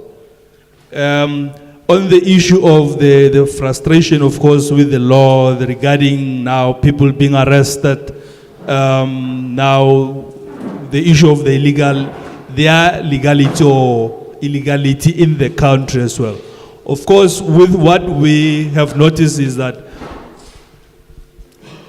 on arrest, they would have been arrested mostly because of an offense or a particular offense that has been committed.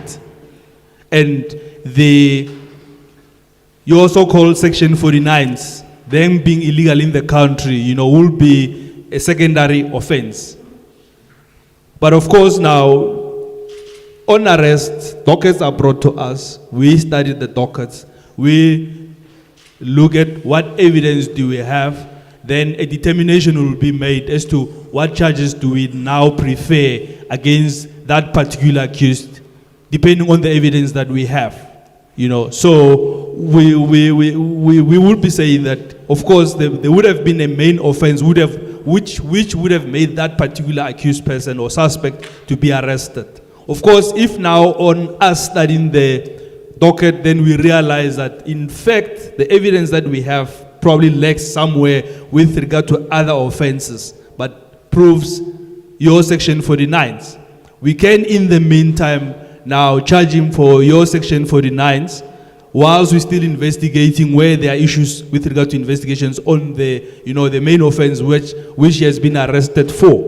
So we'll give instructions for further investigations which will be pursued by the SAPS, and thereafter then probably if those issues that we raised are covered or are being able to be attended to, and then such charges might be preferred as well. On the issue of the stakeholders, we do have stakeholder meetings that we have.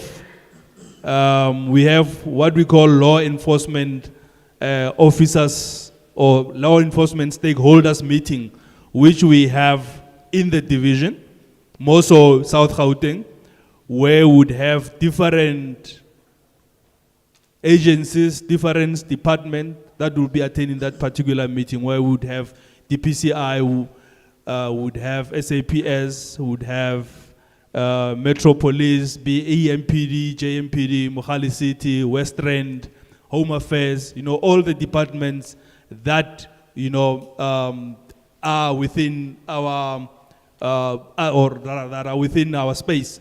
We would collaborate with them, share challenges so that we are able to assist one another. Because if we now know that if there's an issue with regard to Home Affairs, we would know as to who to contact. And it's not just a question of just contacting that particular person. We would then take it further so that we get assistance, so that matters in court are not don't take longer than they're supposed to be. So we have noticed as well that this collaboration works well for us. In now dealing with the schedule of the crime in the country, the crime in general, so to say. The issue of the leniency of the sentences.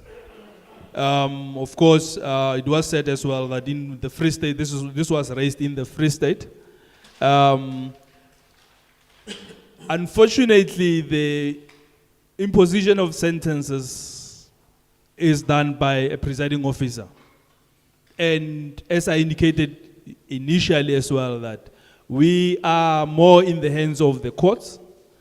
The courts, when or during mitigation, aggravation stage of the sentence proceedings, our role as NPA, in assistance or collaboration with the police, will be for us to aggravate, for sentence. Basically, where we put factors across to the presiding officer as to why would want such sentences to be imposed. And of course, in no way do we address the court to say the accused must be given a lenient sentence. That it will be the role to be played by the lawyer of the accused. With us, at all times, we would be addressing the court, recommending that the maximum sentence that can be imposed by that particular court. Hence, I spoke as well earlier on with regard to the issue of the deterrence, because such sentences, if imposed, which are heavier, they will, to some extent, discourage those that are even thinking about that. So, unfortunately, we are in the hands of the court. The issue of where we say magistrate may not impose sentences other than what the legislature has indicated for statute, and so as well. Example that I would give would be if we were to say we have an accused who has been convicted, then the minimum sentence is applicable. So that minimum sentence is what the Act says the court should impose upon a particular accused. So for the court to deviate from that and impose higher sentence than what the Act says, that on its own becomes a ground for appeal. And in most cases, then we battle, to try to justify that particular sentence, because now we are, as NPA, will be the ones to now go and defend sentences that have been imposed by the judges. Because once a magistrate has imposed a sentence or a judge has imposed a sentence, when you go to appeal court, those judges don't go to the appeal court to now motivate as to why they impose such sentences. It will be now for the NPA to now defend such sentences or such decisions that have been made as well. The Krugersdorp matter, of course, this was quite a serious matter. And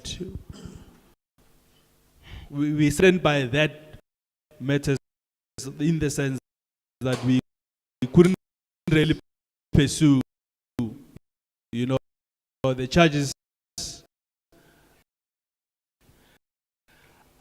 Unfortunately, people are arrested. Dockets are presented in the docket. The evidence that we have is able to now justify, to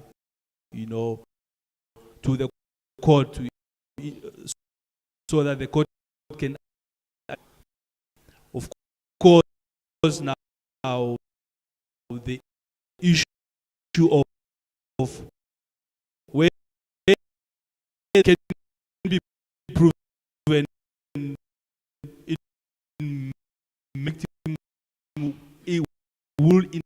so that is where we will then, of course, which is done by the investigating officers, where now the requested to identify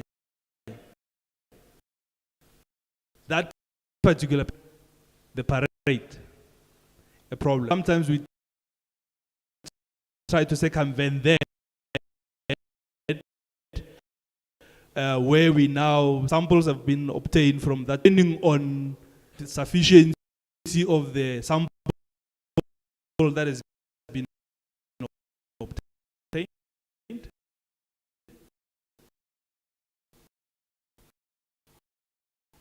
Or some sample that is we so allows. Doesn't assist us, it becomes problematic. We may say we prosecute them, we take them to court.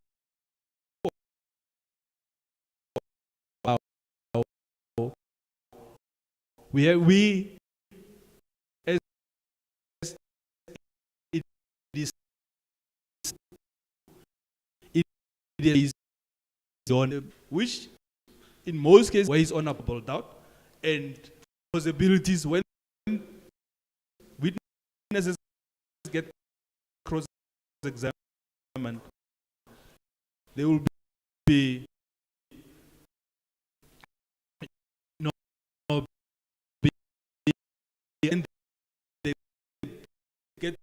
pushed to a corner to concede as well. There are cases that we have lost a victim. And of course, this is that which, let's say, rape or robbery are committed. Those are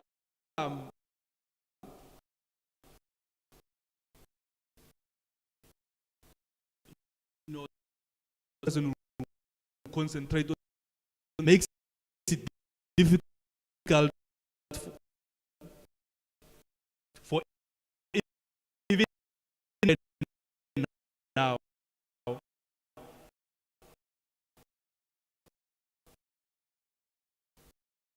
Don't look at the accused. Describe when you say you see.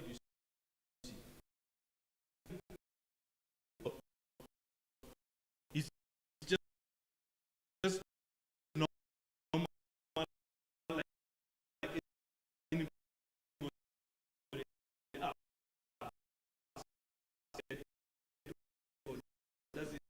It's not one-eyed. Might have give this becomes the other part of the amendment. Thank you.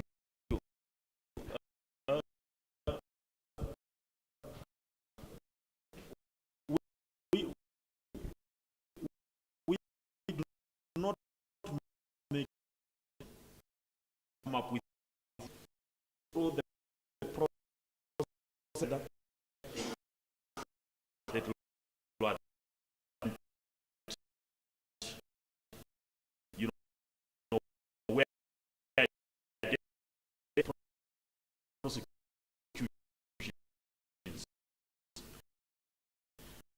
and by various people says court on an appropriate sentence by the magistrate or by the judge, the failing which is you know, when you get an opportunity to address the court on appropriate, it's not like we say you must impose this sentence. You know, we put whatever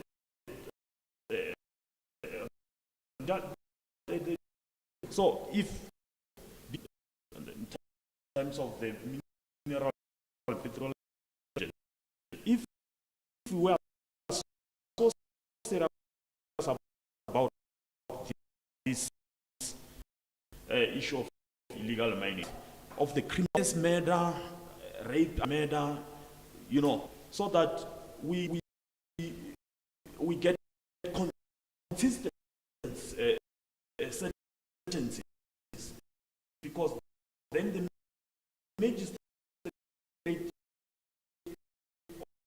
or judges will be bound to premeditated 15 substantial.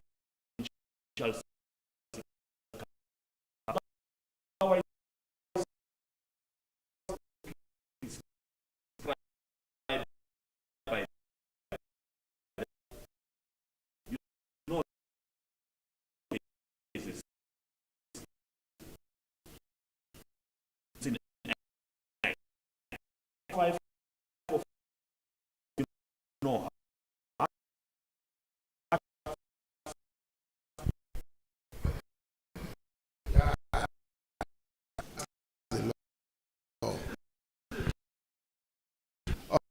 Okay.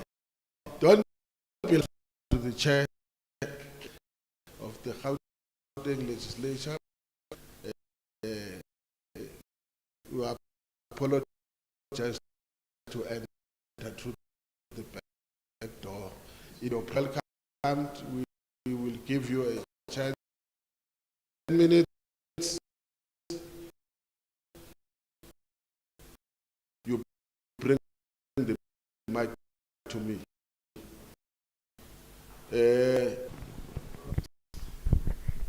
Thank you very much. Maybe correction on the voice. The voice is there. Yeah, the voice is there. The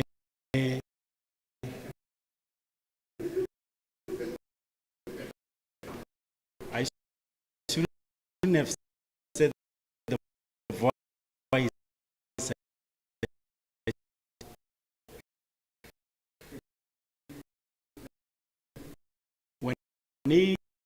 When our minister let's be, but are saying what we've got, the terms of as is doing his best. Is not the 30, subsection 1B and D. So that is the one that is undergoing the process of amendments. There's been a delay, Chair, but there is movement to it. I think now is moving through the past. Is issue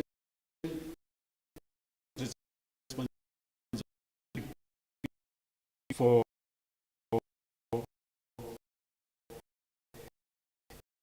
a very movement into the country.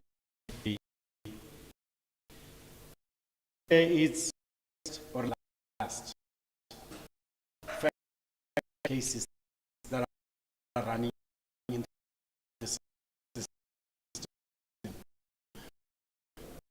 Police do that, and then when police say deportation comes of immediate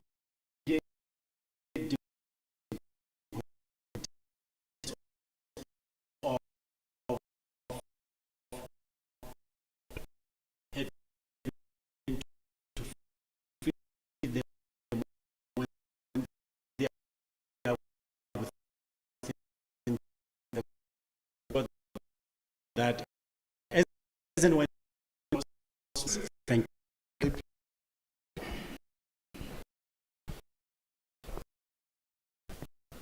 Chair and colleagues.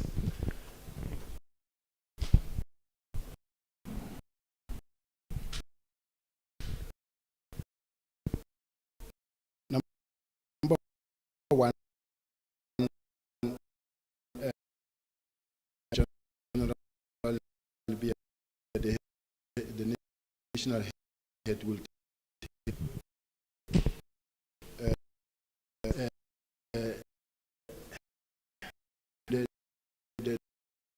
or not.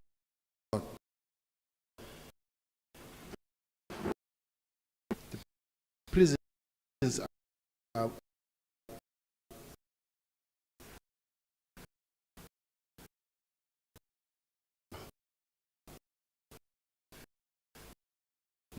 now in numbers.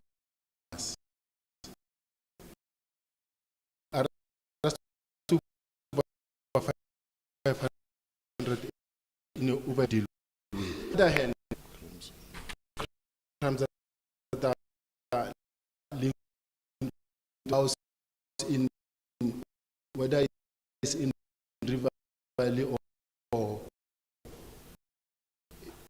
in these areas, a lot of crime committed such as rape.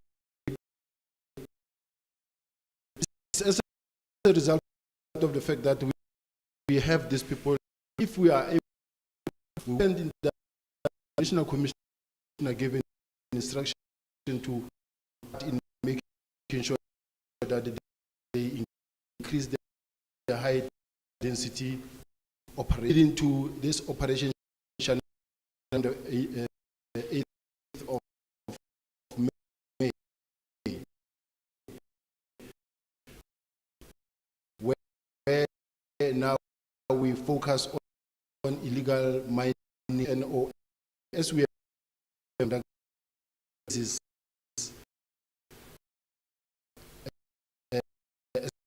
especially on weekends you can see that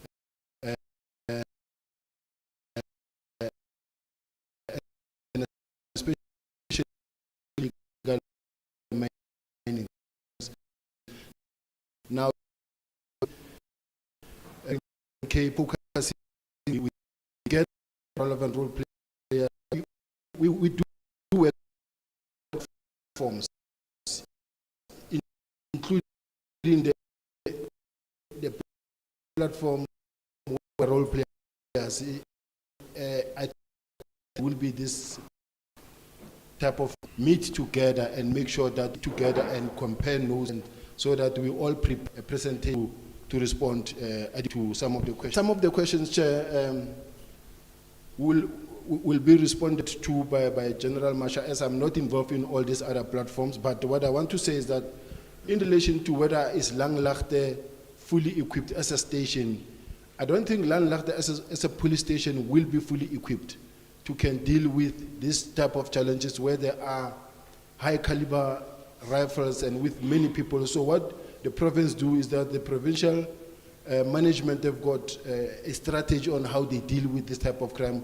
They normally engage in these operations, high density operations, led by the provincial commissioner himself, to assist in all those hotspots, including where Operation Chanela is the order of the day. I'm trying to respond, Chair, to the best of my ability where I can, because I'm not involved in many of these operations, but I think the province will be able to respond. I think so far I've covered that, what I can cover. I don't know if there's anything, General Marshall, you want to take over. General, thank you so much. Chairperson, thank you. And then GPC, I will follow just to make it simple. When we have an operation Shanyela, the illegal miners normally they operate on like, they have their own spotters. Let me start there. So the moment you are arriving, they see us from a distance, they run. And some of them then run under the hole, where we are not capacitated as the police to follow them under. So once they run, that's where we end as the police. So that's where then is a challenge. Now, then some of them then when they run away from the mining area, when you arrest them, the only charge you can have is if they are not South Africans, to charge them with being illegal in the country. Because in court, they're gonna say, what evidence do you have when you say this person? You arrested him like two kilometers or 3 from the operational area. Why you say he's an illegal miner? So it becomes a challenge. And one of the things I normally explain when I talk to the community is the issue of the law of evidence, because that's why the community sometimes say, why do you arrest and then later you release? I think, Chairperson, you did allude to that. It is because when they were training us in the college, they say, and maybe I can use that question here, so we are kind of that. They say, what is best? To send an innocent person to jail, or to release a guilty person? It's 2 questions, and you must not say all of them are unfair. You must choose which one is better. To let a criminal go free or sentence an innocent person. You must choose. Which one is better?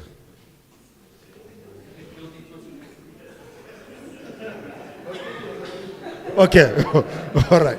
So yeah, that's where the challenge is, that when you arrest them a kilometer away from the mining area, the courts will not accept us to charge them with illegal mining. Then that forces us to only arrest them for being illegal in the country. That's what the challenges are. Yes, just to reiterate what General said, when you arrest a person, you don't first ask him the nationality. That is why in our presentation, we say here we've got the charges of possession of unlicensed firearm, possession of ammunition, possession of stolen property, GBH, assault, common in liquor. So firstly, we check the charge, then we arrest you for that. So we're not first asking you your nationality. That's what we do. I just wanted us to say that. In terms of the collaboration, I think we have already said we'll make sure that in future we do. The recommendations, the reason why the recommendations are not to us, it's simple. The things that are within our power, we will do. But the things where we request help, for example, from DMR or the City of Johannesburg, those are the ones that are appearing there on recommendations. Because it's not within our power, we need others to help. I've already addressed the issue of tools of trade, the pendugas that you're confiscating. It is because the people, they spot us from a distance, they run, and then all we can do is to get those instruments. Chairperson, so far, from my side, this all I can say. I'll hand over to DPCI.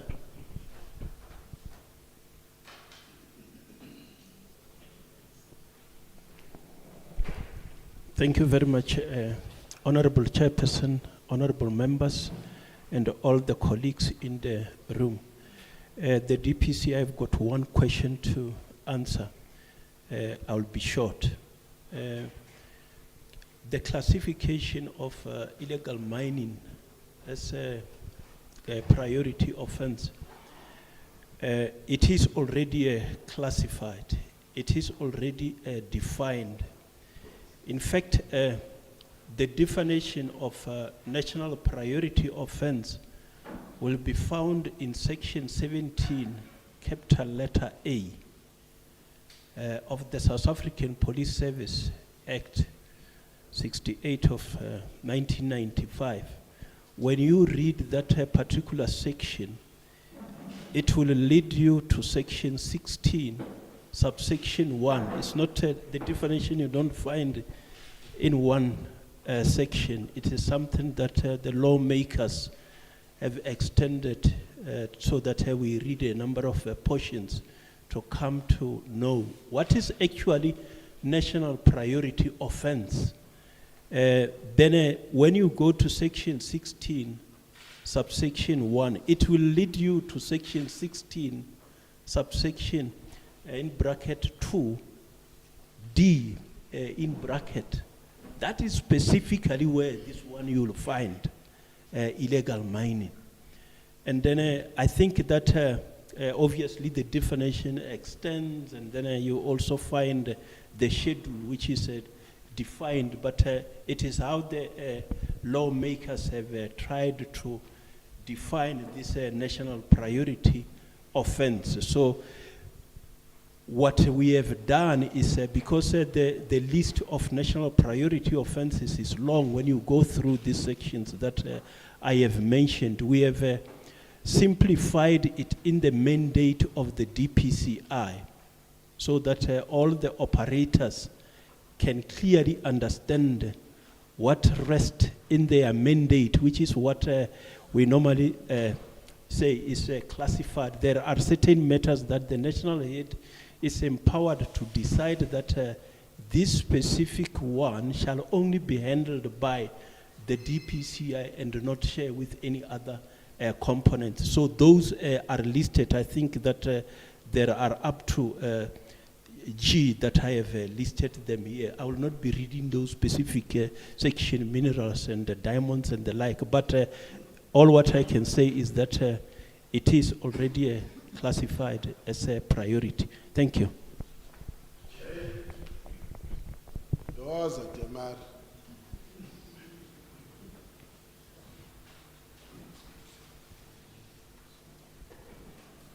By the way, you are acting as a DG here. You may not. It's good that someone has started. In the absence of the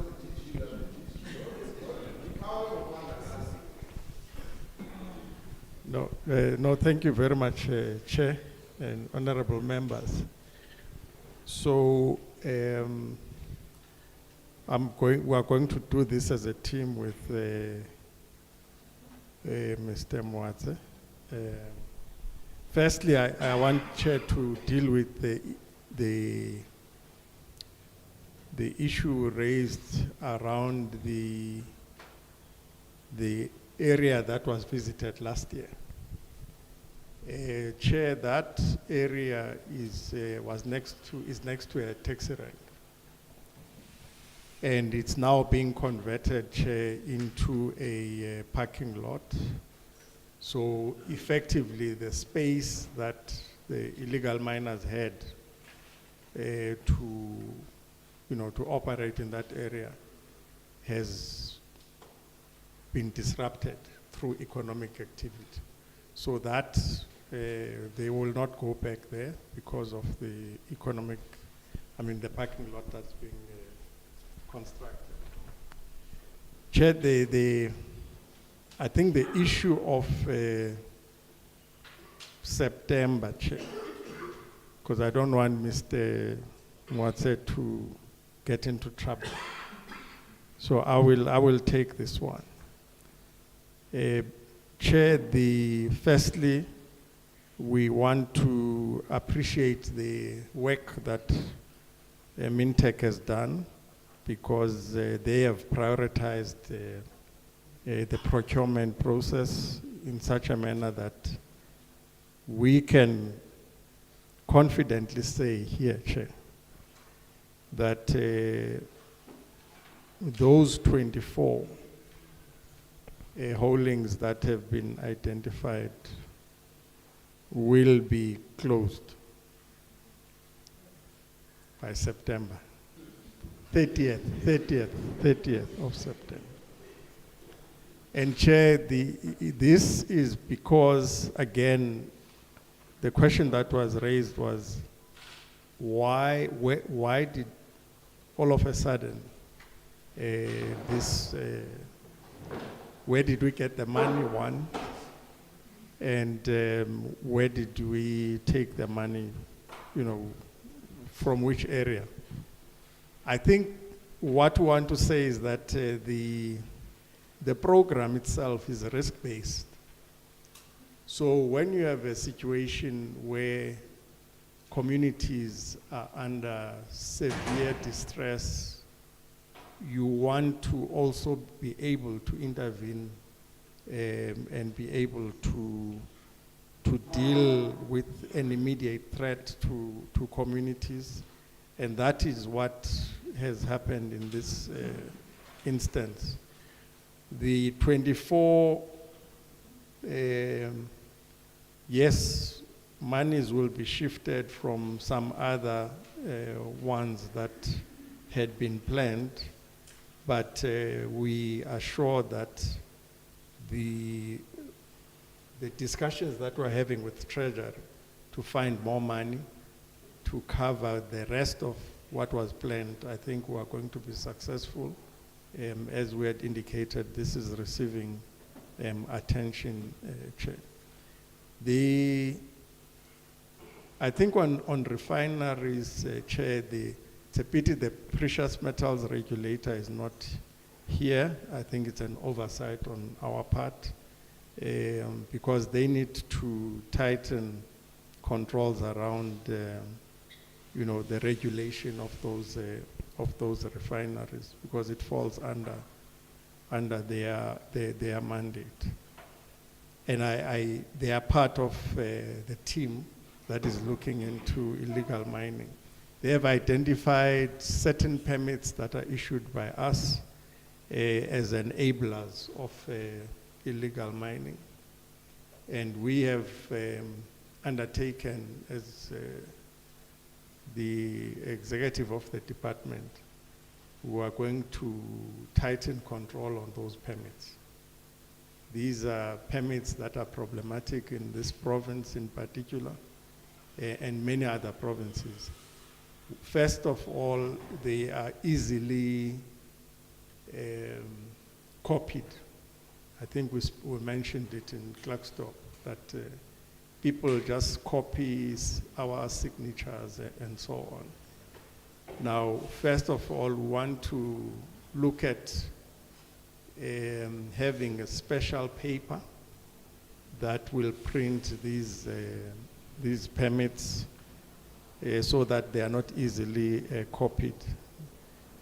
Because when the police arrest illegal miners, they simply produce these permits, and you find that half or more of them are fraudulent. But I mean, when you look at them, they have all the markings.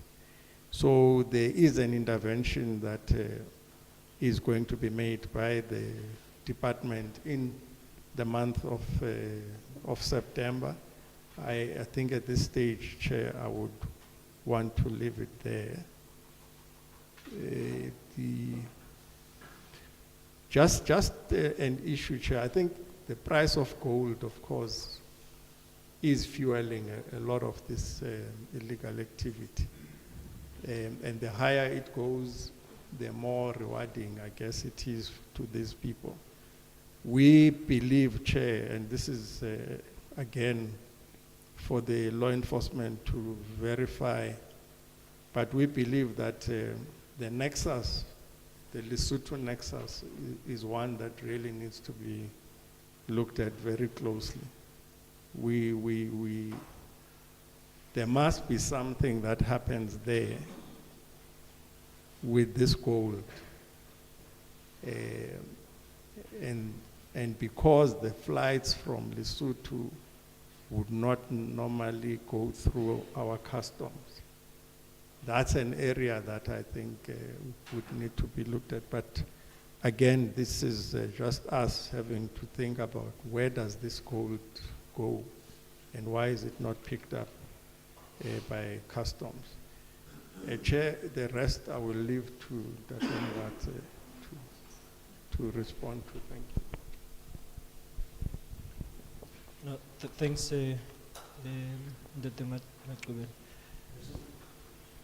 Yes, Honorable Chair, honorable members, the question was raised here about in our presentation we referred to the 518, which is still outstanding, and when are we going to deal with this, to close these shafts? Honorable Chair, this is the question which was also not just asked by yourself, but even by the Auditor General in the performance audit of the derelict and ownerless mines. We have since, as a department, taken a decision to engage, like DDG has indicated, National Treasury to address this particular problem. So we only anticipate, Honorable Chair and honorable members, that our plea at National Treasury will enjoy the positive response. There was also a question of the department, or in our presentation, somewhat using the term shafts haulings interchangeably. I must indicate, Honorable Chair, that you will recall when this problem of derelict and ownerless mines and shafts was experienced, we requested, we engaged as a department, Council for Geoscience, to do two things amongst others. One was to conduct an inventory of derelict and ownerless mines throughout the Republic. And they came up with the 6,100. Two was to identify shafts throughout the country, not haulings, shafts throughout the country. And the database which came from that study was 1,170. Now, with the presence of illegal mining mushrooming around 2015 or so, 2015, 2014, then we needed to address this. And that's where the term haulings came into the picture. I must indicate, Chair, that not only yourselves have raised this question, why do we use these terms interchangeably? We are in the process of looking into this, whether we call it mine openings. These are some of the things which we will be looking at, but the statement is noted.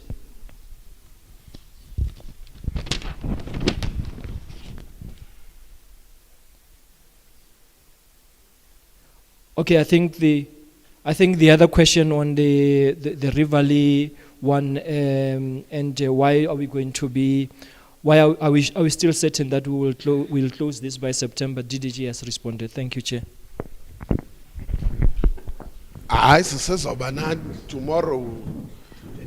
Tomorrow is song. I'm not happy. We have not answered many of the questions. We'll repeat them tomorrow until they were answered. There seem to be one question everyone is running away from. And let's leave it. Makobela tries, but he decides to put a reverse gear.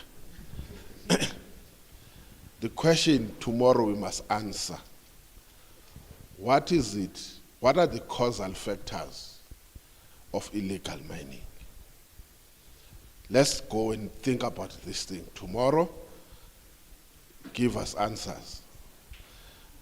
You see, Makobela says there is something that must be looked at in Lesotho. But he's not saying what is it. Tell us. If you want tomorrow come. There was one man yesterday who said when we were in Northwest, this guy says when we are looking, says, hey, I'm shaking. I'm shaking as I'm here. I said, can you tell me why are you shaking? Then he decided when we are going there, he says, hey, I'm shaking because of the TV. So I then realized, no. He may not be afraid of the TV. He may be afraid that when he's seen on TV saying what he's saying, there will be no tomorrow for him. You see? And I told her, I said, officials from DMRE, tell us, there is a law that they were saying we must pass now. We wanted to protect them. They said, no, they are okay. Now, tell us so that you know that, for instance, if you put somebody in the Northwest and you want this person to be responsible for processing mining rights and everything and arrest people who are conducting illegal mining, we all know, the police, they know yet today that that person won't be seen tomorrow. When you get the stories, they will tell you, even in the industry, that they tell you that we saw what you said in the meeting. We know where you stay. We know where your kids go to school. We know where your wife is working or your husband is working. And that happens.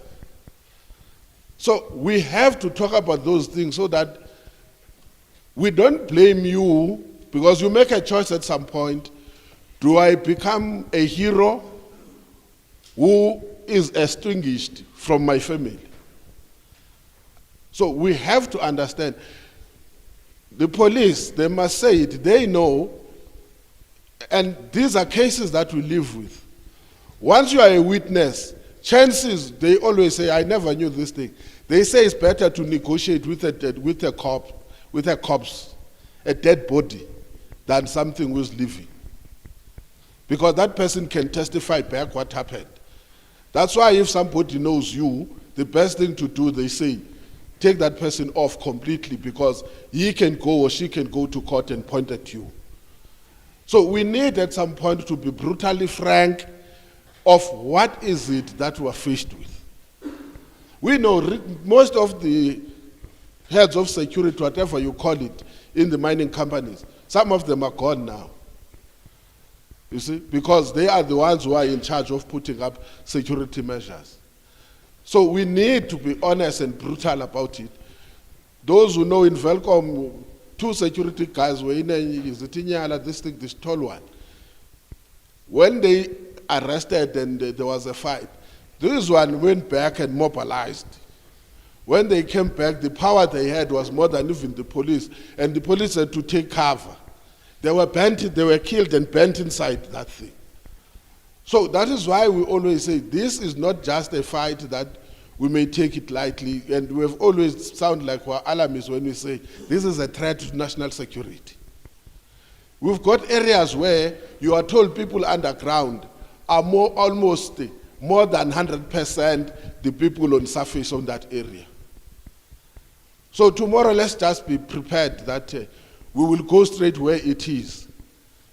So we don't be afraid. You see? We don't be afraid. None of us must expect to solve this problem if fear comes first. But also none of us will solve this problem if we become too cautious and not say the working conditions themselves. We know, I'm not saying it sort of, but we know that we are told that there are police officers who are directly on the payrolls of some of these people. We know that there are officials that we are told that they are directly from both Home Affairs and DMRE that are directly in the hands of these people. By the way, we always make this thing as a joke. There is a guy that they say is called David One Eye in Velcom, in the Free State. They say when this guy was arrested, the police came to take him to court. I just hope it's not the one that had escaped. They came to pick him up to go to court. The correctional officers had a guard of honor for him as he was going to the police van. Because he's in charge. So when we see these things sometimes on TV, you think it's a joke. If that person is making hundreds of millions of rand, it's nothing to give people 5 million, which is common, we have seen now, to give police so that you got protection. In the same way, you make your officials from DMRE not to, we're not saying treat them with suspicion, but it would be nice to know and be able to share what you can share, even if it is not here. Mamasoko, you're done welcome, but we can't live here without you saying a word.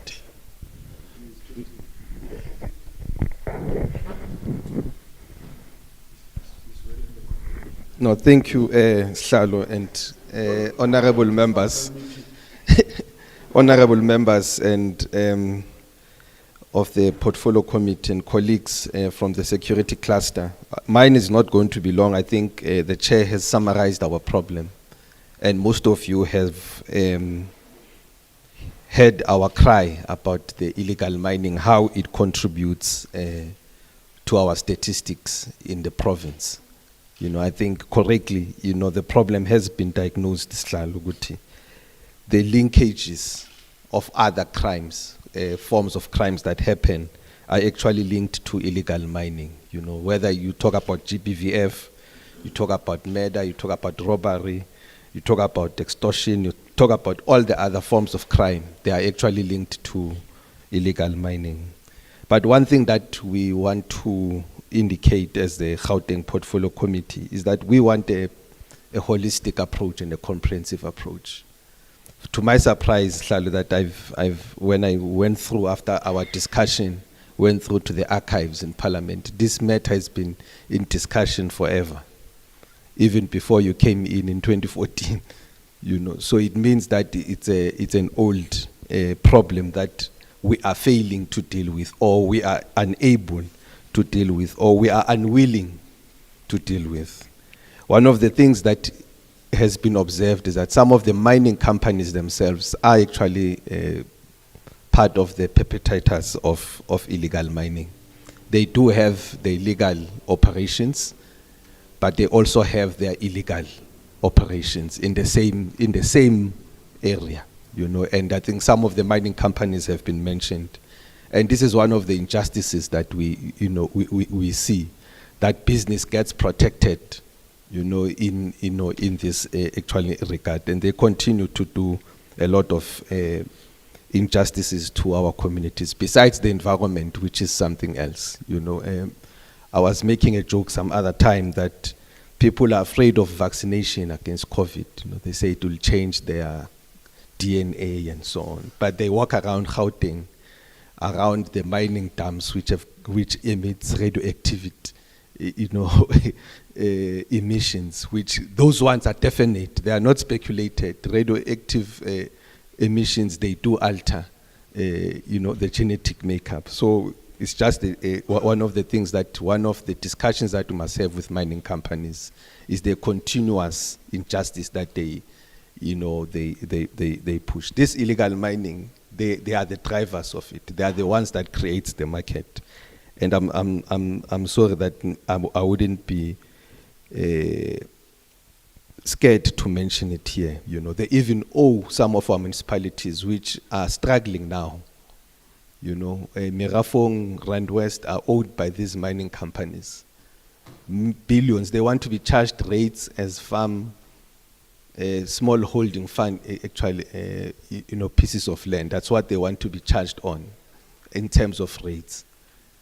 And they don't want to pay those municipalities. So there's a lot that DMRE must help us with in this regard, just besides the issue of the illegal mining, just the injustices that comes with, mining itself. And lastly, on Tuesday, we are receiving our own stats as a province. But I can tell you and guarantee you now that high on the stats of murder rates, our murder rate, as much as it's slightly dropping, but our living experience every day is that bodies get picked up every day, across the province, Riverlea, West Rand, and Ekurhuleni. So it's one thing that we need a solution on. DECO must come on board, to deal with this nexus of Lesotho,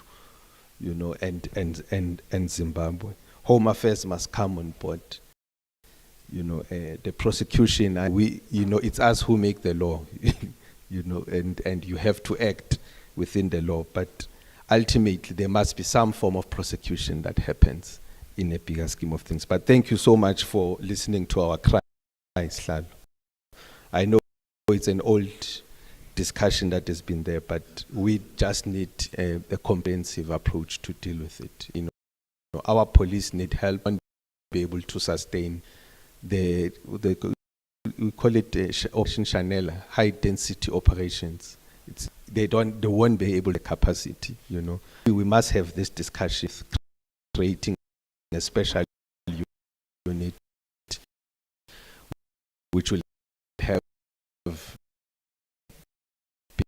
bits and pieces of the army, coming in to just to decommission properly. You feel, thank you. Okay, thank you very much. The meeting is adjourned. We will go for the next assignment. Thank you. Please, if to give answers, not us.